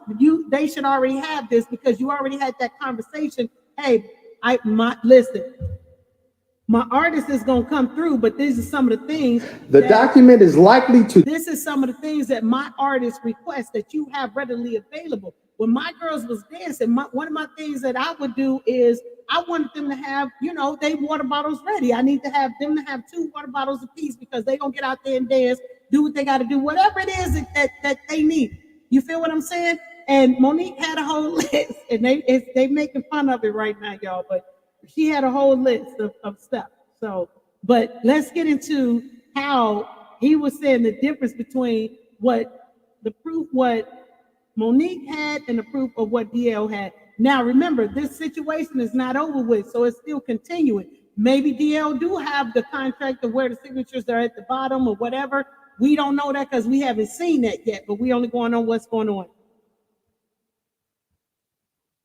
Detail the scope of the agreement, the length of the agreement, and the state how the agreement can be terminated. A memorandum of understanding is often used before parties are ready to make a formal, let me repeat that. A memorandum of understanding is often used before parties are ready to make a formal agreement. Parties can use a memorandum of understanding to outline expectations and responsibilities before a full agreement has been reached. Unlike contracts, however, a memorandum of understanding is not intended to be a legally binding agreement. As a result, parties can typically avoid the agreement with no legal consequences. Let me repeat that. And I'm going to break it down in layman's terms. When they say unlike contracts, however, a memorandum of understanding, which is what DL provided the community with, yes, is not intended to be a legally binding agreement. By legally binding, that means that if you were to try to sue for what was not on a memorandum of understanding, there are no signatures. It is not legally binding. And the agreement, because he made the statement, oh, that came from his company. Well, the MOU came from UTA, which, as it says here, Unlike contracts, however, a memorandum of understanding is not intended to be a legally binding agreement. As a result, parties can typically avoid the agreement with no legal consequences. However, that brings you to what Monique presented you with, which was a legal binding agreement. See, one of the key differences between a memorandum of understanding and a legal contract is enforceability. That means the key difference between a contract and a memorandum of understanding is enforceability.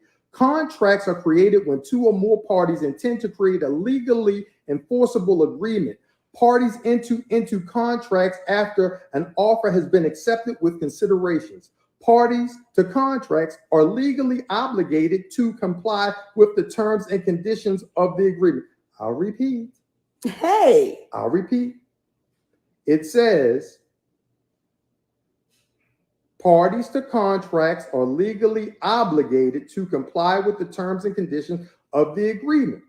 If a term or condition of a contract is breached, parties will face legal consequences. Now, even if the promoter decided to, before a couple of hours, and be like, oh my God, you know what, DL, I understand you don't want to go, and he pitched a fit the whole time. What you mean, Monique going on at this time? No, she's just now stepping back into the game. Either way, Monique still got that under contract that this is what I'm doing. If the promoter decides to be like, you know what, okay, cool, I'll switch it around and I'll talk to Monique when she get here. Even if they had the conversation, not having the conversation, the promoter is at fault because the promoter has a signed contract of what Monique say that she's coming out to do with a time that she's doing. She's designated at that time to do this and do that, regardless if she's late, early, or whatever. At that time, she need to be on stage at that time, not what time she pull up to the building, not what time she get there. If she get there, I don't care, 5 minutes before the event start, and it says you're supposed to be on at this time, then when your car pull up, you get out, they head you straight to the stage. Your signed contract is that's what you're supposed to be doing. Now, if you disregard what the time that you're supposed to come on, you have to deal with the promoter on that same way they got to deal with the promoter on this. There's a signed contract. Nothing is not, if it's in the memo that this is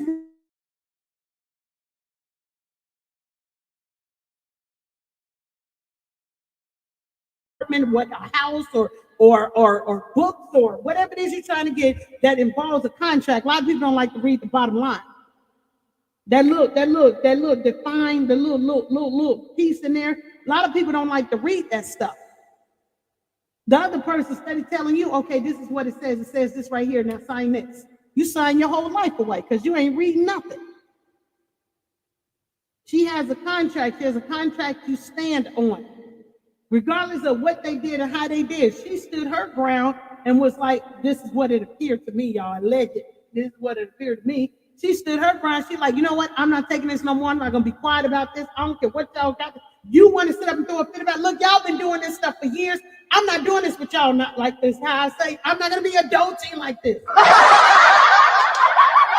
She probably was like, nope, I'm done. This is it. I'm not taking no more from none of y'all. This is what I have right here. I'm standing on that, and it is what it is. Now, if you got a problem with that, you take that up with them. I don't know why they made this undercut agreement with you, because that's not what I signed up for. If I'd have known it was going to be like this, I could have made other arrangements to do this. They didn't give her a chance to say, woo, woo, woo. You feel what I'm saying? So what does that mean? The documentation, hence the performance agreement that Monique provided you with, is a legally binding contract, which is the reason why, if you looked at the bottom of the contract, you saw initials on both sides, one from the promoter, one from our side. When he said this came from their company, it did, because the artist must have a standard contract she provides as a courtesy to the promoter, because they won't know what it is that they need in order to utilize her services for hire. We wanted to get that granular and specific because DL was comfortable speaking in generalities. And generalities allow things to be hidden, such as the truth. You know how you keep watching our stories over and over and over again? and the only thing that changes are the faces because the stories remain the same. And if you want our babies to believe that a deal memo is anything close to a contract, what are you feeding us, DL? You know that's a deal memo. You can put anything you want to put in the deal memo. That's what you would like. And D.L. Hughley has yet to still show his signed contract. And this is something else that I want to address to us. When I see the comedians having these conversations, it makes my heart hurt for y'all because it's making me understand how they are able to exploit, take advantage, use, misuse. I understand how it's able to be done because when y'all start standing up and you're fighting against a sister that's saying, you've got to treat us fairly. You're fighting against a sister that's saying, I earned that position as headliner. Didn't nobody give it to me? I earned that position. You got a sister that's saying, listen, I'm, as D.L. Hughley would say, oh, she just selfish and thinking about herself. Anybody that's selfish, D.L. Hughley, would not take a 13-year hit in their career. See, if I was selfish, I would have taken the $500,000 that Tyler Perry tried to offer. To be quiet about it. To be quiet and make it go away. If I was selfish, D.L. Hughley, I would have had the conversation privately. See, I know the moment I say it out loud, I know the ridicule is coming. I know it's coming full force, but you know what? I don't care. And when they say, we don't like the way they do business, why is it they don't get specific about what it is that we've done? The problem that it's had with Monique, as with many Black women, y'all not supposed to stand up for yourself. And a lot of time in business as well, like say if you're on a team and you and this has been going on a long time, so don't, a lot of people, please, if you're not aware of what your surroundings is, what's going on within your own life, and you don't understand it, this is a way to where you can really understand. There is a stigma of strong women speaking up, especially women of minority status. It really is. And I'm not prejudiced by far none. I got all kinds of nationality in my family. I will be surprised and shocked and love every last one of them. And me still meeting people and driven people of, I'm not prejudiced in any type, form, of way. I love people as a whole.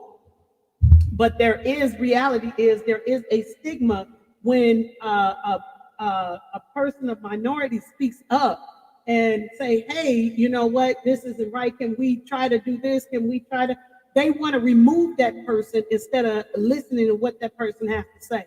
Because one, they'll scheme and plot against you to get your idea, to bring it to the board meeting, to where they didn't heard you say and they didn't took over your idea. You sitting there watching like you in a dream.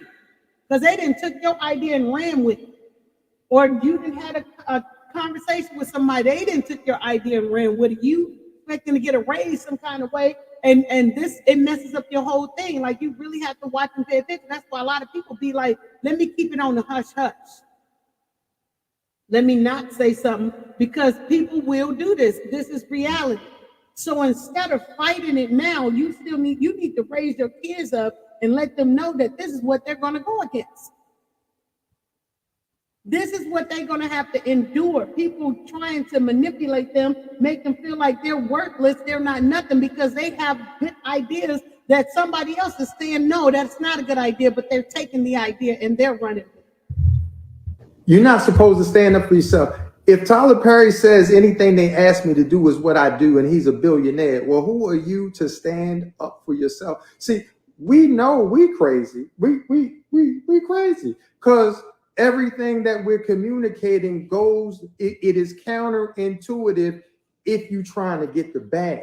You know what, Daddy, though? I'm sorry. Go ahead. I'm sorry.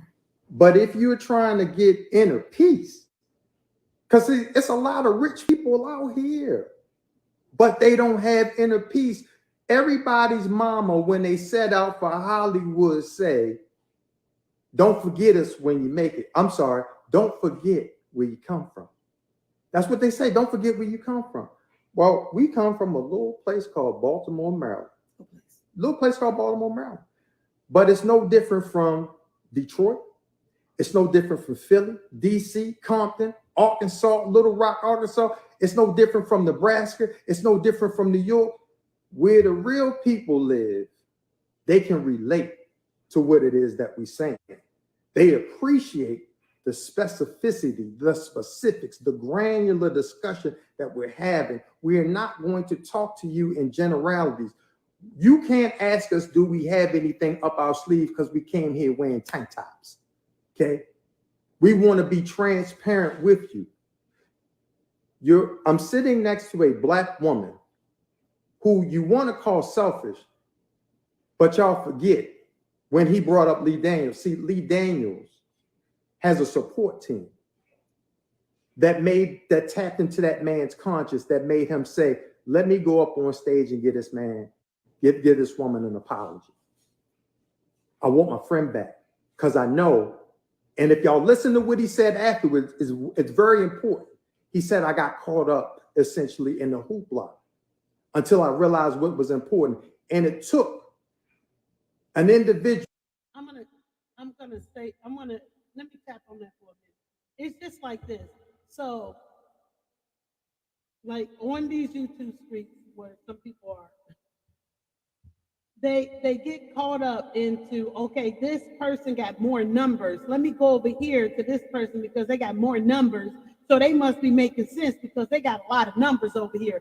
This person don't have very much numbers. So this person is relevant to what's going on. They don't know nothing. So I don't need to be tapping into what they got going on because they're irrelevant. They don't have many numbers.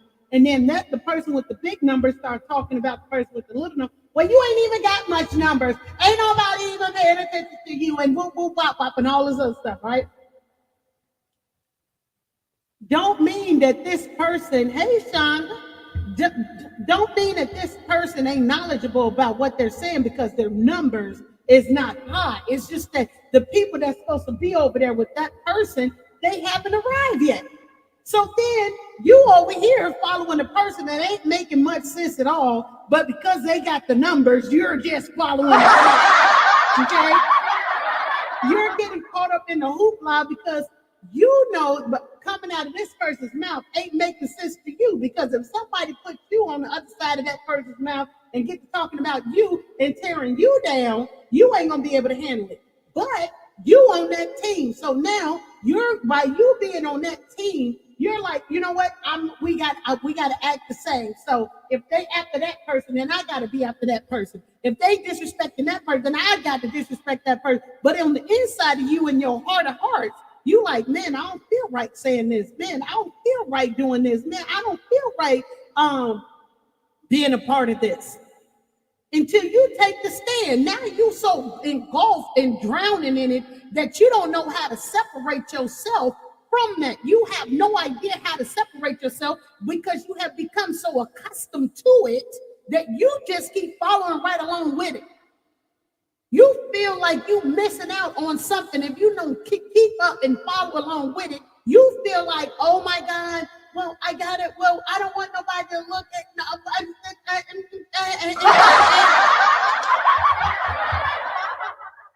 I'm just saying, let us pay more attention. Individual who had enough nuts, literally and figuratively, from the trans community named T.S. Madison, to have a real conversation with him. It took his family, his sisters, his people, Black women that circled him and said, do right, do what's right. And you know what? He was big enough as a man to do it. See, we don't fault anybody for making a mistake. The fault comes in when you know you made a mistake and you're not big enough to own what it is that you've done. And this Black woman right here, because people have called her selfish. Y'all what? I'm gonna take that. So When you know you have wronged somebody and you don't even know how to utter the words, I apologize, do you know that hurts you eternally? It messes you up, messes up your blessings, detour everything that you have good coming towards you because you're study blocking the fact that you don't even know how to utter the words, I apologize. So every time the good come and it's bouncing off you don't know how to apologize for something you wrong, it bounces off like a shield and keep dropping like a ball. You know how you take a ball and you throw it up against the wall and the ball just keep bouncing in another direction? It's not that the blessings you don't get your blessings with your name on it. They're in a crate still waiting on you to be able to go up to them and get them in the right way. But that ball, you keep throwing it up against the wall and you miss that ball, it's going to keep on bouncing. Sometimes you have to Lord, you who you are, and be woman and man enough to say, you know what, I apologize for the things that I said, but you don't know how to do that, do you? Think about it. Wasn't there on the set when it was a white gentleman refusing to give Lee Daniels the light he was supposed to get. And he said, I'm not going to give Lee the light that he wants. And Monique pulled his car right there and brought Lee over and said, this man is messing with your life. Y'all wasn't there on the set of Almost Christmas when Will Packer was given direction over a black man named David Talbot, who wrote and directed Almost Christmas. And she said, hey, don't disrespect this, what? Black man. By giving directions as a producer over the director. If you don't believe us, ask the question. See, y'all weren't there when Monique was on the Parkers. And she said to the individual, because this is what makes her a problem. I need y'all to know she can be difficult. This is what makes her a problem. The individuals that you call extras, she calls background professionals. She had a problem that they were sitting around all day and water and lemonade was what they were given. And she said, why won't y'all give them some of the hot food that we eat? Because we ordering out and y'all ain't even eating. See, that is a problem. But who is it a problem for? Is it a problem for the people who are sitting there all day with lemon and water if they get hot food? Because they were there before we get there. Okay. And then after. Or is it a problem for the powers that be? And you got to ask yourself, who is she having these challenges with? Is it the powers that be, or is it the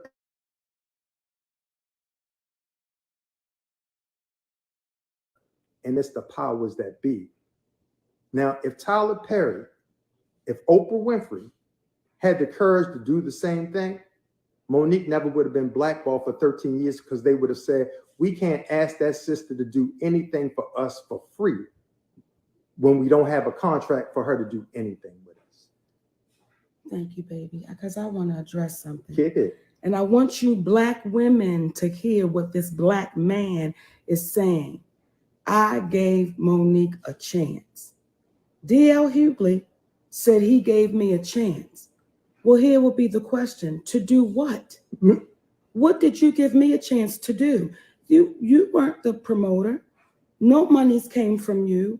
Who are you that you would be giving me a chance? The arrogance that you could speak like that, that I gave her a chance to do what, DL? And then if y'all know what? I used to work for a company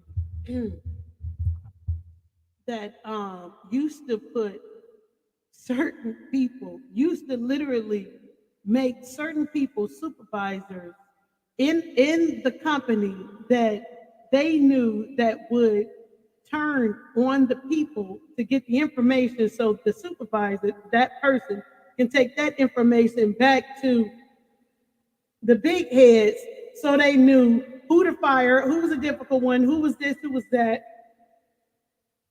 And it was all a setup to actually fire the supervisor, because nobody wanted to be in the position of the supervisor, and this person thought that this would be a good position, so that supervisor started telling on everybody. But actuality, they wanted to get rid of the supervisor. You ever been on a job where they say, well, this is what we need you to do. We need you to do this. When you know that's not a part of your duties, the things you signed on for that title of that position, but they want you to do that, and they figured they know that you're not going to do it, but they're going to bring it to you for you to do it, to make you feel like you need to do it. And if you go against it, they will fire you as a setup. You feel what I'm saying? It's a setup. You have to watch a lot of stuff that's going on, because people will set you up without you knowing that you're being set up. Take that movie Friday. Oh boy got fired on his day off. That was the movie. He got fired on his day off, right? How you get fired on your day off? That actually happened to me one day. Funniest mess ever. I'm not lying. I'm not lying. While they were trying to fire me on my day off, and I went in and did the paperwork and everything. It was so funny. They took so long to come with the paperwork to tell me that they were firing me, but then they wrote the paper off and went print. They went and blacked out the whiteout. They went and white out, reprinted the papers, and give it to me as if I signed this paper. I said, I'm sorry, I didn't sign this paper, and I'm not going to sign that paper, because it was saying that I quit.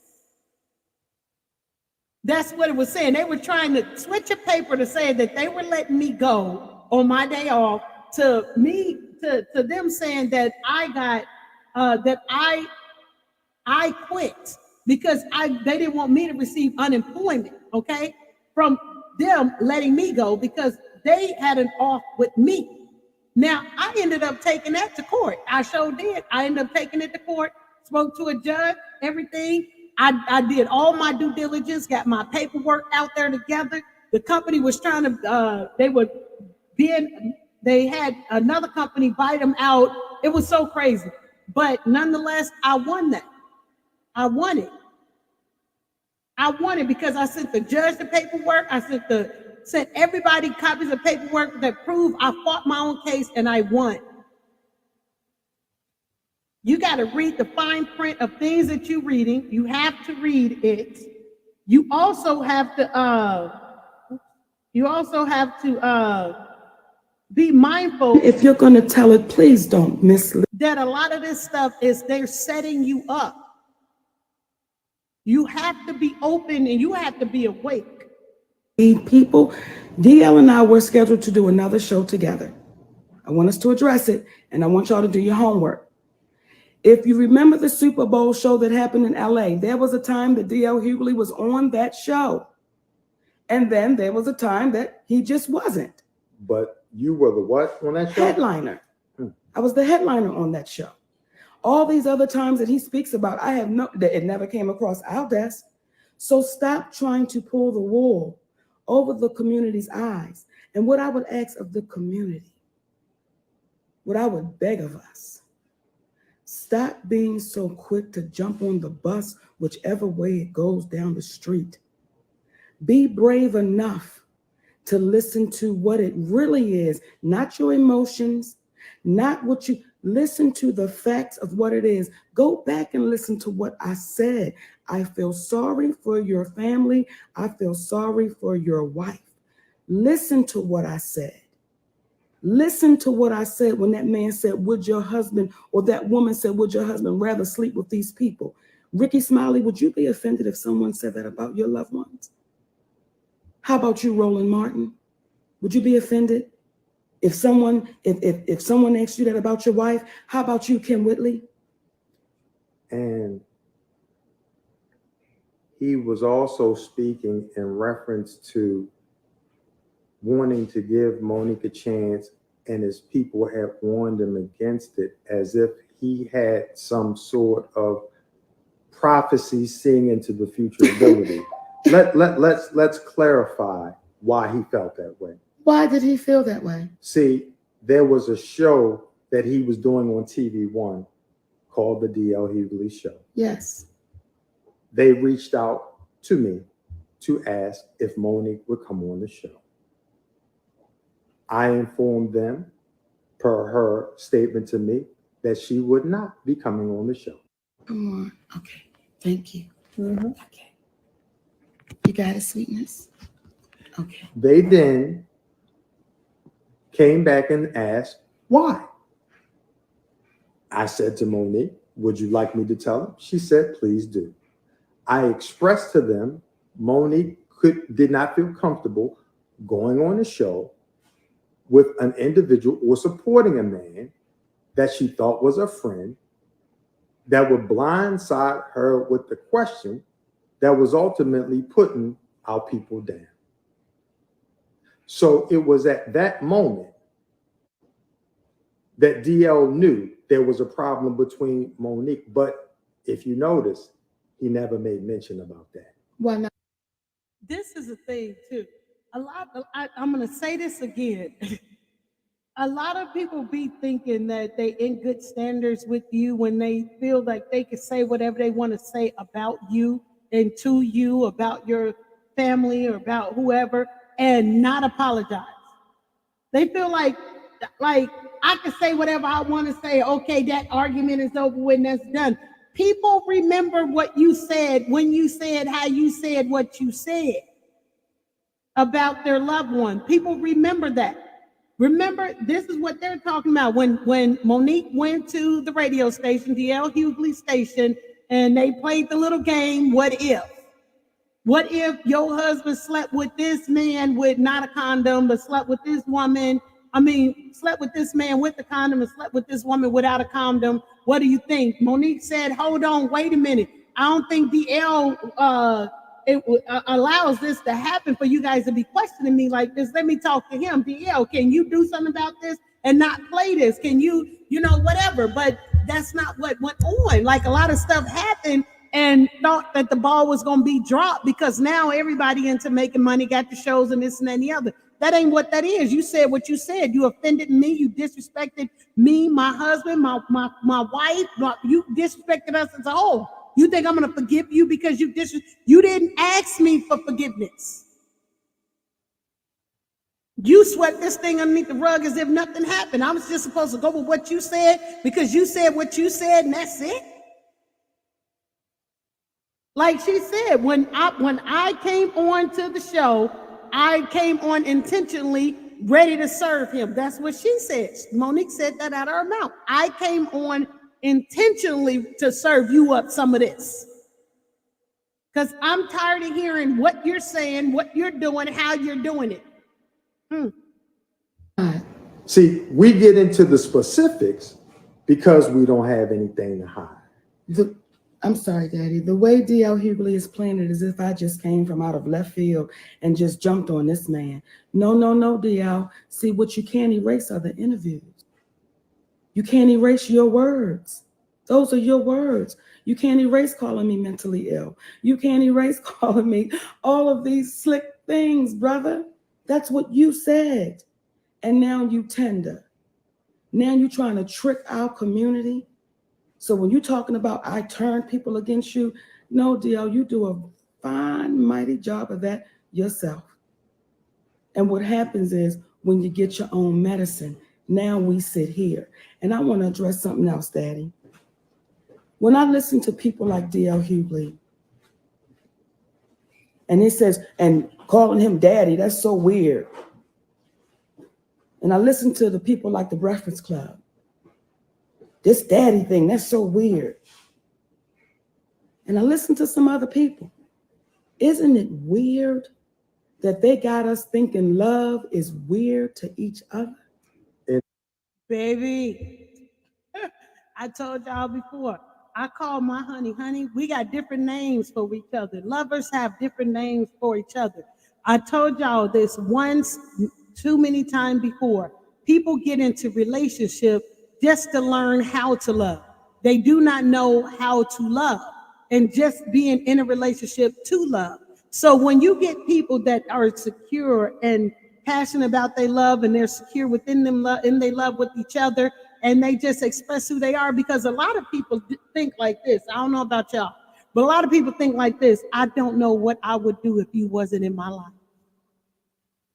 I don't know how I feel if anything was to happen to you. I don't know how I could go on. You're my love. You're my everything. I love you. Words just express how we feel about one another. That is their love language. That is what they call each other. That is what they say. That's daddy. She's mama. I'm not gonna tell y'all what my honey called me. You know, I get several names. You know, that's so silly. But that's a love language, and they comfortable with who they are. And we all thought it was kind of weird. Like, why is she brainwashed? Oh my God, what is this such a But come on now, after all this time, they are married. They are in love. That's a husband and a wife. This is their relationship. This is how they function. We can't imagine losing our loved one, and it will hurt us. It will hurt us. This is why so many married couples or those that's been in relationships for a long time, y'all can relate. Y'all know, y'all understand how that loved one feel with y'all, how you feel about that loved one. You know, people be trying to knock marriage down nowadays and act like marriage is absolutely nothing. Marriage is beautiful. It's beautiful. We're supposed to be the example of what marriage is, but now you got a lot of people scared to even get in relationships because some married people are acting like the single people. You can't even differentiate them. In addition to, they failed to mention that I refer to her as mama. So we have bought into people having enough reverence and honor and respect to call each other mama and daddy, and they've made our community believe that that is weird. Really? So again, when I say I feel sorry for your family, I stand on what I said. Because anytime you're pouring into the community to show your spouse how much reverence you have for them, how much love, honor, and y'all have bought into it is weird. And I want to address it because I see some people writing down, oh, that go her husband again. That go, yes, there he goes again. God damn it. There he goes. Here he will stay. And because it looks so unfamiliar, right, to see a black man standing with his black wife, because it looks so unfamiliar to us, some of us sweet babies will try to pull it apart.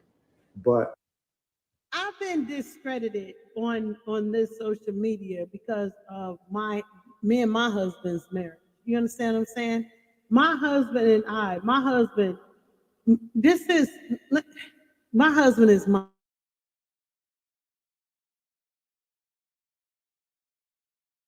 We go to, I said, I don't care if the store is on the corner. We love to be in each other's company. We love it. We love to sit, chill, talk, whatever. We love it. We found a lot of people couldn't relate to me. A lot of people couldn't relate to my husband before we met each other. But we can relate to each other. We love each other's company. We act a fool in the stores. We literally be ourselves.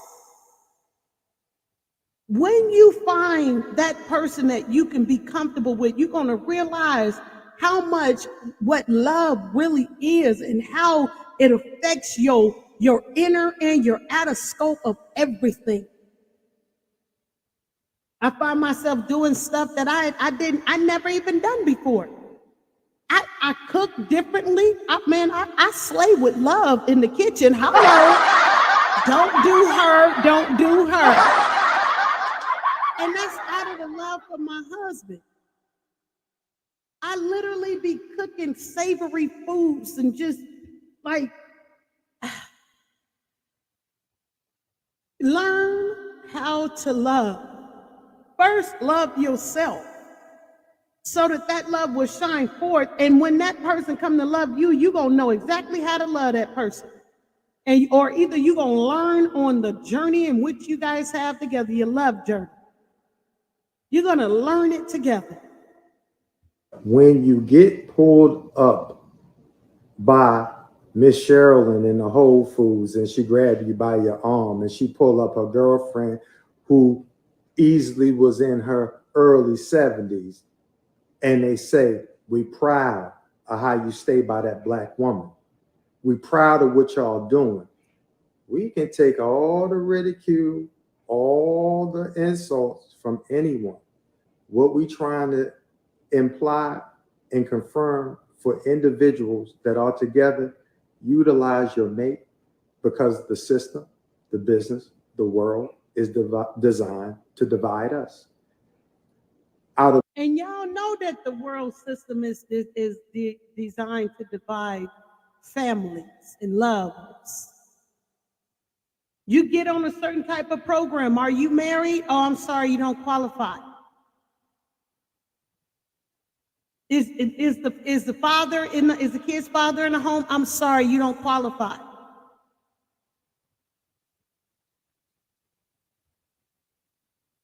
They want to separate families, put the man outside of the home, in the prison systems, everything. It's designed up that way so that you don't have that backing.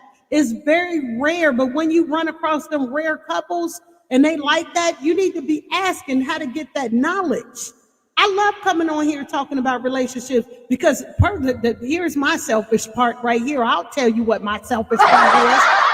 Because I get people in the chat that's been together for 25, 13, 60 years that's in there dropping jewels and knowledge and telling me what they did and how they did to be in a relationship in which they in, which I'm trying to get to where they at. So I'm trying to learn what they got. So I'm having them post up what they posting on there and reading it so you all would know that, hey, this is how you can get love. This is what we need to do. This is how we need to do it. There are people that are in our chats that have been married for some years that can drop them gems on us. They can drop them gems and show us and tell us, how can we do this to make this better? I got a situation like this, but I don't know how to get through this because I never had anybody to teach me how to do this. But instead, we want to knock people that got love going on. Oh my God, this person, oh my God, look at them. They think they all of that. Me and my husband.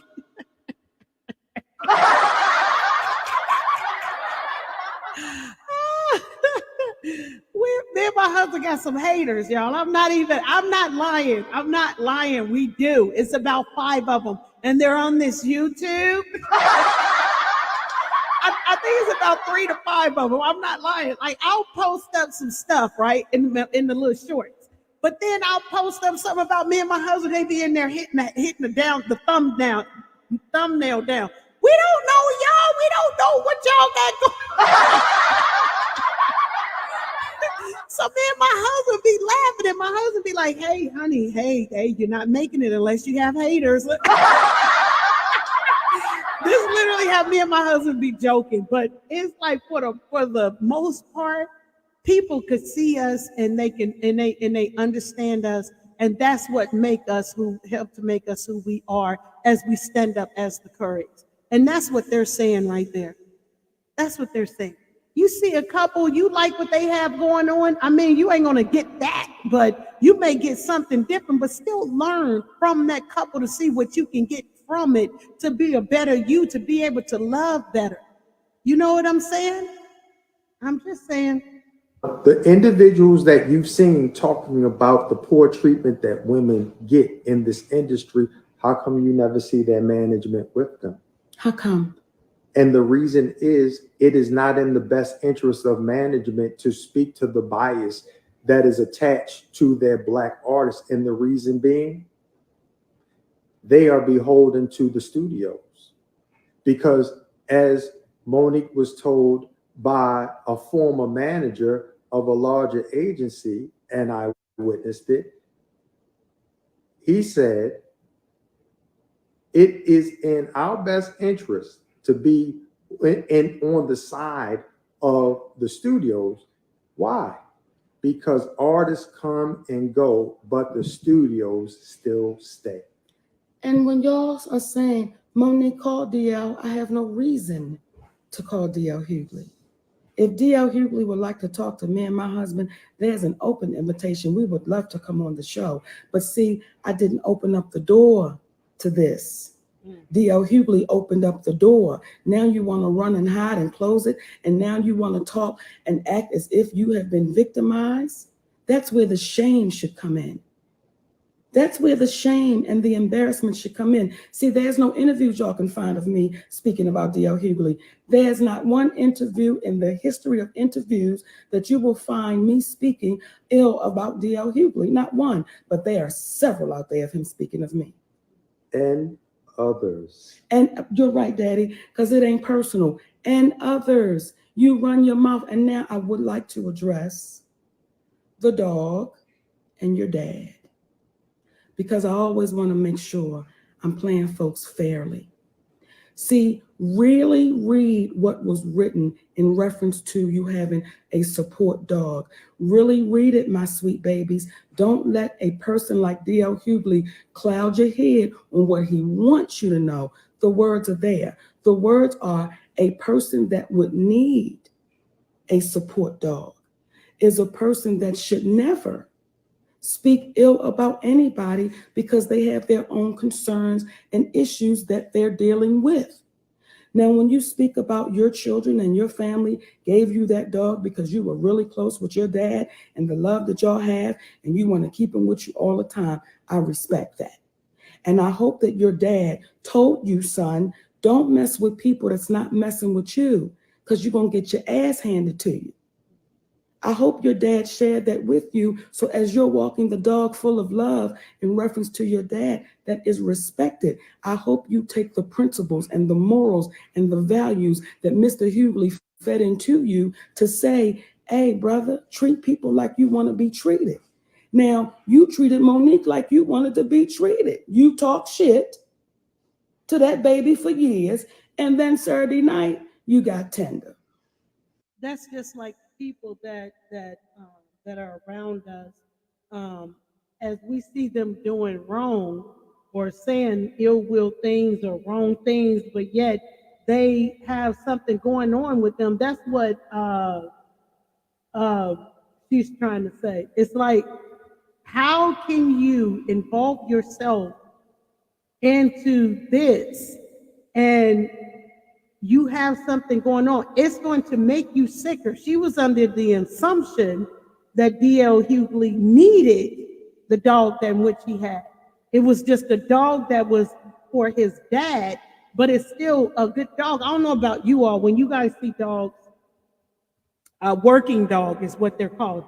They're actually working. When they used to get on my bus, this was a working dog. He's allowed to be on the bus. He's allowed to be with whoever he's working with. That is a working dog, right? So it's like, if you see somebody,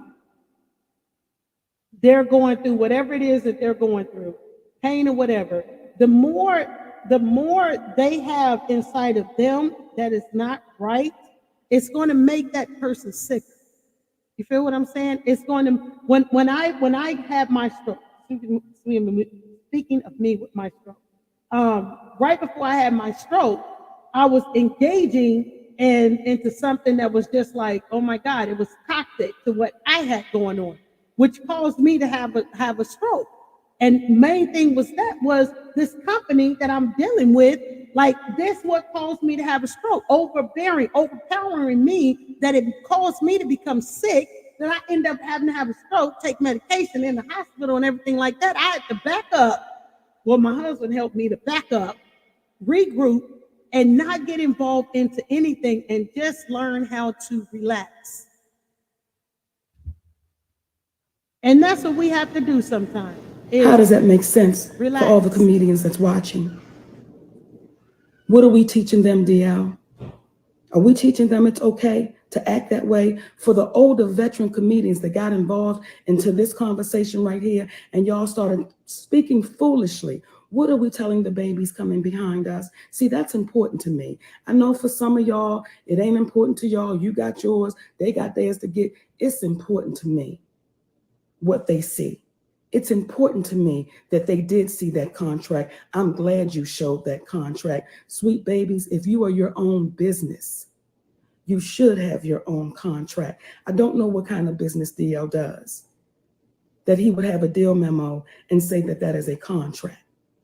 And you now know, for those who didn't know before and those who heard, the difference between a deal memo and a legal binding agreement. That deal memo is not enforceable. So why would he give you a deal memo that is not enforceable in the court of law? Look it up for yourself. Versus showing you a contract, a standard contract that has been written up by our attorney. And please understand, in your 32-year history of being a stand-up comedian, how many times has this happened? This is the first time. And we understand the promoter needed to grow a pair and tell DL what this situation was, because he got on the phone with our attorney and I and said he couldn't understand why DL's people were acting the way that they were acting when we don't have a contract. I made a verbal commitment to him, but we don't have a written contract, okay?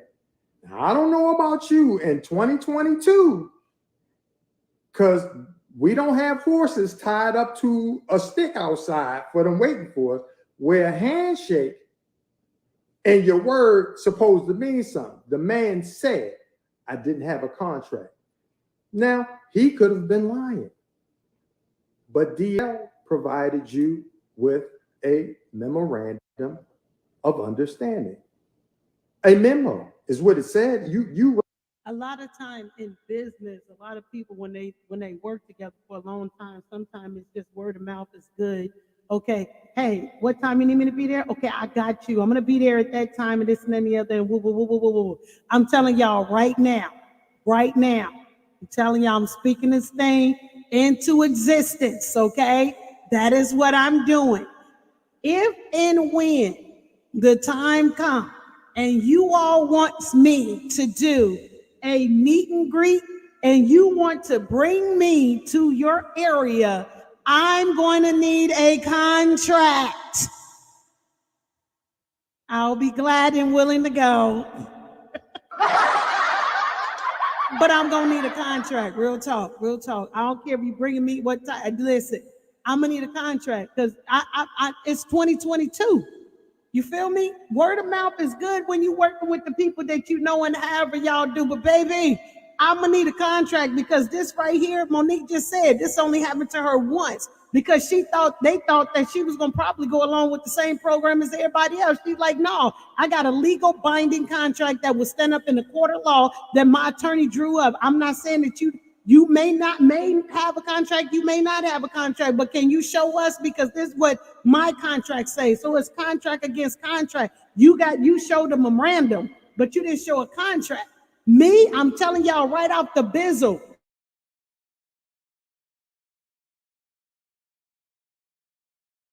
I'm gonna need a contract. I'm serious as a heart attack. I don't know y'all like that. Straight up. I'm gonna need a contract. I am that one. I need to know the logistics. So when I get there, my hotel, all this and then the other, all that. I'm gonna need all of it for real. I need it in writing. So when I get there, I don't have to worry about nothing. It's all set in contract. I go by that. This is what people do. You ready?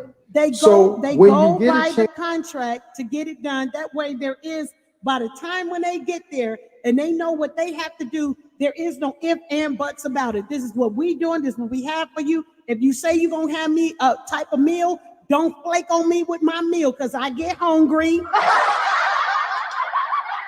You feel me? Don't do none of that. Don't do none of, I need it sprint straight out. That's what I need. Like seriously, I'm letting y'all know off the bat, off the rip, what it is. And it is what it is. For real. Chance to see it, compare it, listen. Don't be afraid to go with what's right because they will get you based upon who's popular. Don't do that to yourself. You're doing yourself a disservice. And I want to address it, Daddy. Get it. For those of you who had questions about my professionalism on that stage, I've been doing this for a long time. I've been doing it for a long time. So for those of you who had questions about how I handle my stage performance, listen, that's my stage performance, and I'm unapologetic about it, Vivica. I'm unapologetic about that stage that I go on. Vivica who? Vivica A. Fox.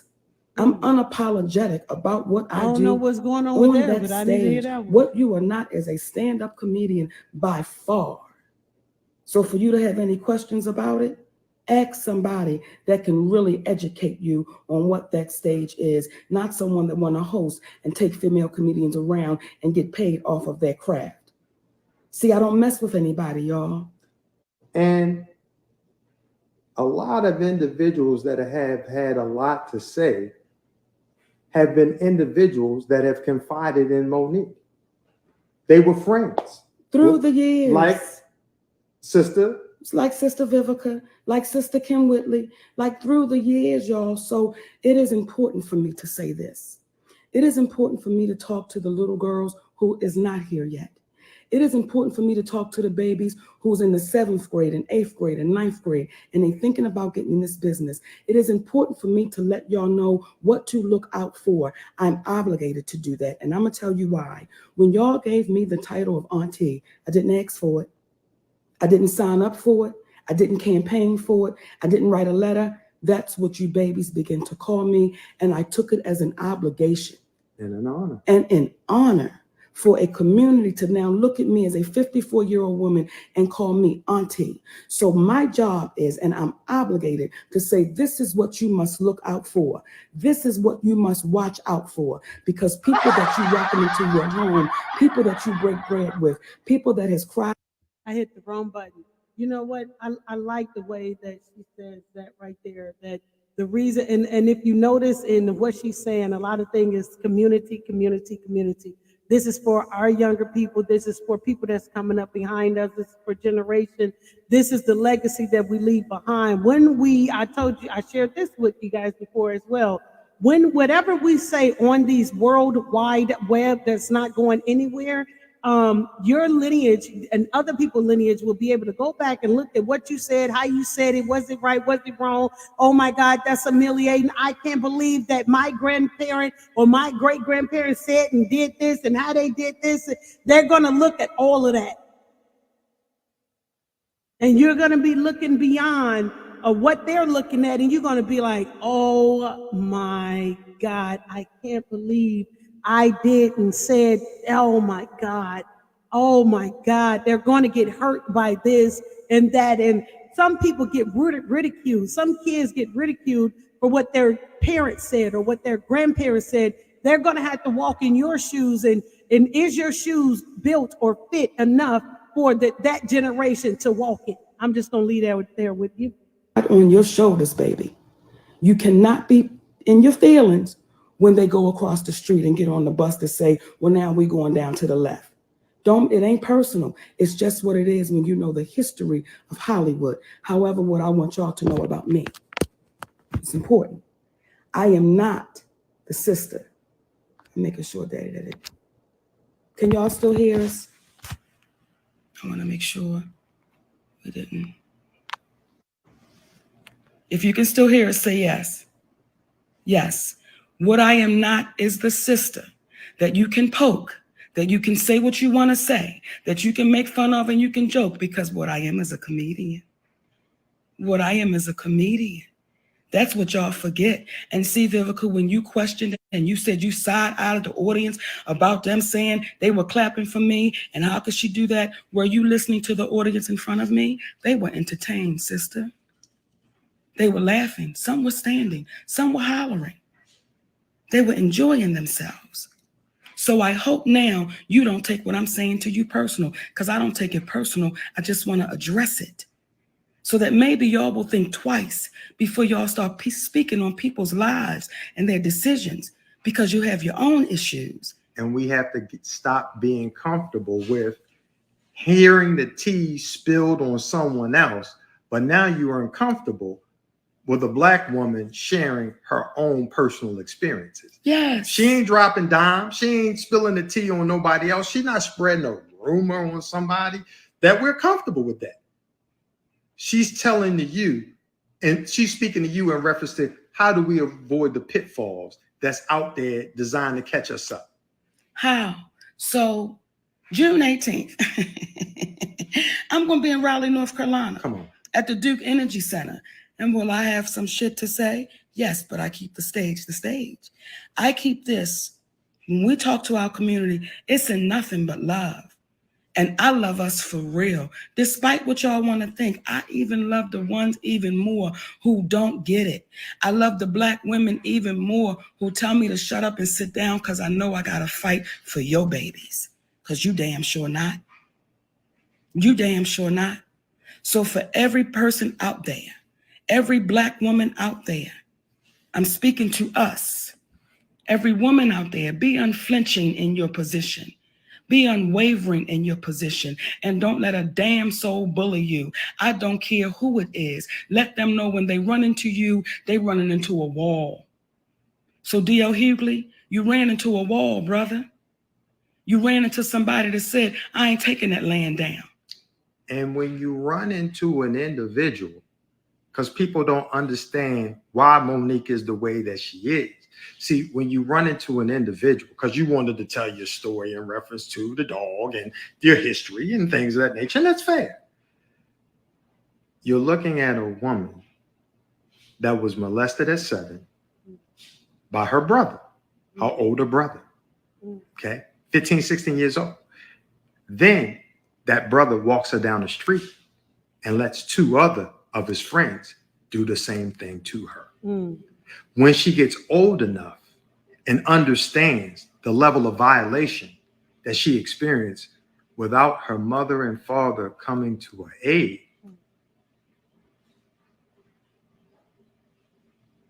she realized I gotta sometimes do this myself.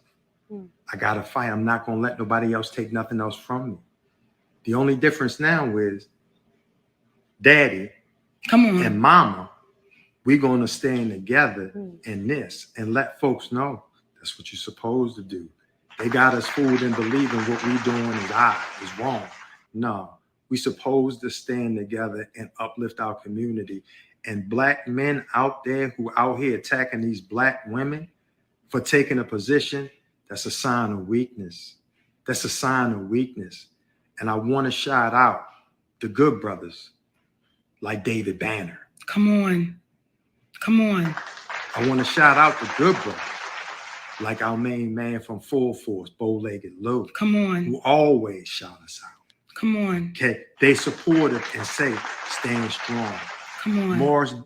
Maurice Duncan, that y'all don't know, but that's my man. He's a PR cat. They get some of the baddest cats on there. We can't forget Mr. Nashville. Can't forget Brother Larry Nashville. Cannot. And I want to shout out a sister. Couple of them. One sister's name is Corey B. Come on. And that sister goes on the road with me. And when that sister told me after it was said and done, not when it was happening in the moment, when I found out people were putting her off of shows because of her relationship with me, and she looked at me and said, if you rockin', I'm rolling, bitch. I don't care about them people putting me off them shows. See that sister right there? She one of the baddest in the game. But there's another sister in this game that is a legend, that is a vet, that is so brilliant in what she does. And that sister's been calling me the whole way through. And her name is Roseanne Barr. Come on. The one we tried to throw away. See, I can't name the other Black female comedians that say, hey, sis, I'm just calling to check on you. Just want to make sure you're good, because the fight is for y'all, God damn it. Because if she's sitting here with some of the most prestigious awards, she's sitting here as the only comedian in the history. And some people will say Whoopi Goldberg. No, she's the most brilliant comedic actress in history in terms of what she's done. She's a monologuist. But in terms of a stand-up comedian, Monique is the only female stand-up comedian in the history that is of color to have ever won an Academy Award, and you can tell me about the white one that's won it. A 22-year running sitcom, the first Black woman in the history of the game to have a sitcom go 5 years, 100 episodes. But y'all didn't know that, and they don't want to talk about that, and you want to keep it quiet, because if you don't speak about what it is that what you've done, then it's like you've done nothing. And DL, let me address you on this, brother. When you say it's what you're doing right now, see, you've made people believe I've stopped being a stand-up comedian. I've never stopped being a stand-up comedian, baby. I've been out there on that road doing my thing the whole time. So stop trying to put a false narrative out there. That's Steve Harvey's big word. Stop trying to put a false narrative out there that, oh, I just disappeared. No, brother, Hollywood doesn't stop the show. You know that, DL. You've been in those comedy clubs. As a matter of fact, there were times you was leaving and I was coming. We didn't stop doing what we do. So why ever would you try to feed that into the community? And I also want to thank Brother 50. Come on. Curtis Jackson. Come on. You didn't have to say what you said. Come on. But you did. Appreciate you. One Black man to another. I want to talk right to our baby. From one Black woman to that beautiful, pure-hearted Black man. And let me be clear. I'm saying Curtis 50 Cent Jackson is of pure heart. So when y'all get to talking about, oh, 50, you next, oh, that's a man, that's a king. He's of pure heart, baby, and he's principled. See, we have conversations offline and people got to saying, she ain't thanked 50, she ain't said nothing to 50. We don't have to have our relationship online. And that brother ain't said nothing. When people tried to turn that thing into something ugly that it was not. So again, for you, brother, Curtis. We love you. We love you, baby. And there are those out there that we don't know your names. We want you to know we love you. We want you to know, for the ones that's been down with us, been rocking with us, been buying the tickets, we love y'all and thank you, my babies. So we appreciate y'all joining us on this live. DL, an open invitation. And I want to share one thing more. Share it, baby. Leave you with this. Something I heard, this ain't from me. It says the individual has always had to keep from being overwhelmed by the tribe. If you try, you will be lonely often and sometimes afraid. But there's no price too high to pay for the privilege of owning yourself. We love y'all, my sweet babies. For free. I love that. I heard the whole video from the end just with you guys. Listen, sometimes what we're called to do is not for the hoopla, is not for the world.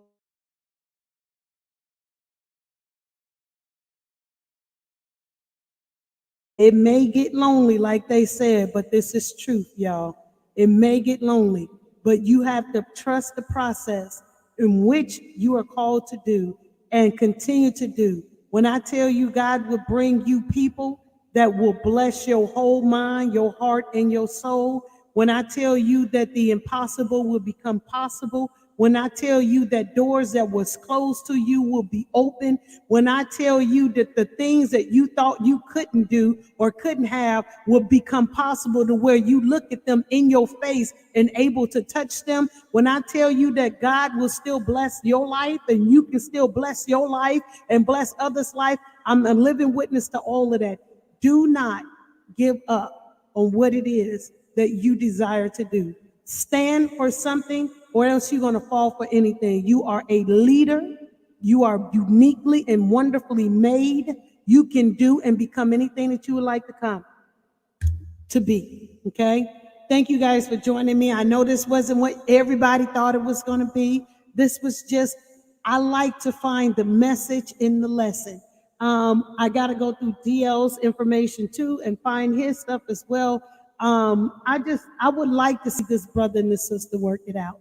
I would like to see them break the barrier of things that we've seen and we've grown to know, that we've taken on, and like, this is life. This is what life is, what we make of it. No one has the right to write our book for us. I did a little short, and I said, you may take my time up. See, people don't listen very well. That's what it was supposed to say. That's what it meant. You may be a sentence in my book. You may be a paragraph in my book. You may be a chapter in my book. You may even be a title in my book, but you will never be the book, because that's me. I write my own stories, my own book. Write your story. And what does your story have to say to others? Always find a message in the lesson, the way you can gravitate to it and where you can help others. So with that being said, your girl is out of here because I got to go get ready to get my honey. Hi, Miss America. Thank you guys for joining me. Thank you to Raw TV. What it do? What up? What up? What up? What up? But thank you guys for joining me. You guys continue to enjoy your day, enjoy your time. Find your learning every day while you wake up and you breathe something new. You should be able to find something new, learn from something, and to your life. If you can't find any one thing in a day to apply it to your life, then baby, you're not living. You're not living at all. You're right on time. You can always watch the replay. Thank you for joining with me right now. Listen, find something in your life today. Every day, find something. Every day. I don't care how big, how small. Find something. Learn from it and apply it to it. All right? Apply it to your life. Love you guys. Thank you guys so much for joining me. You guys enjoy your day.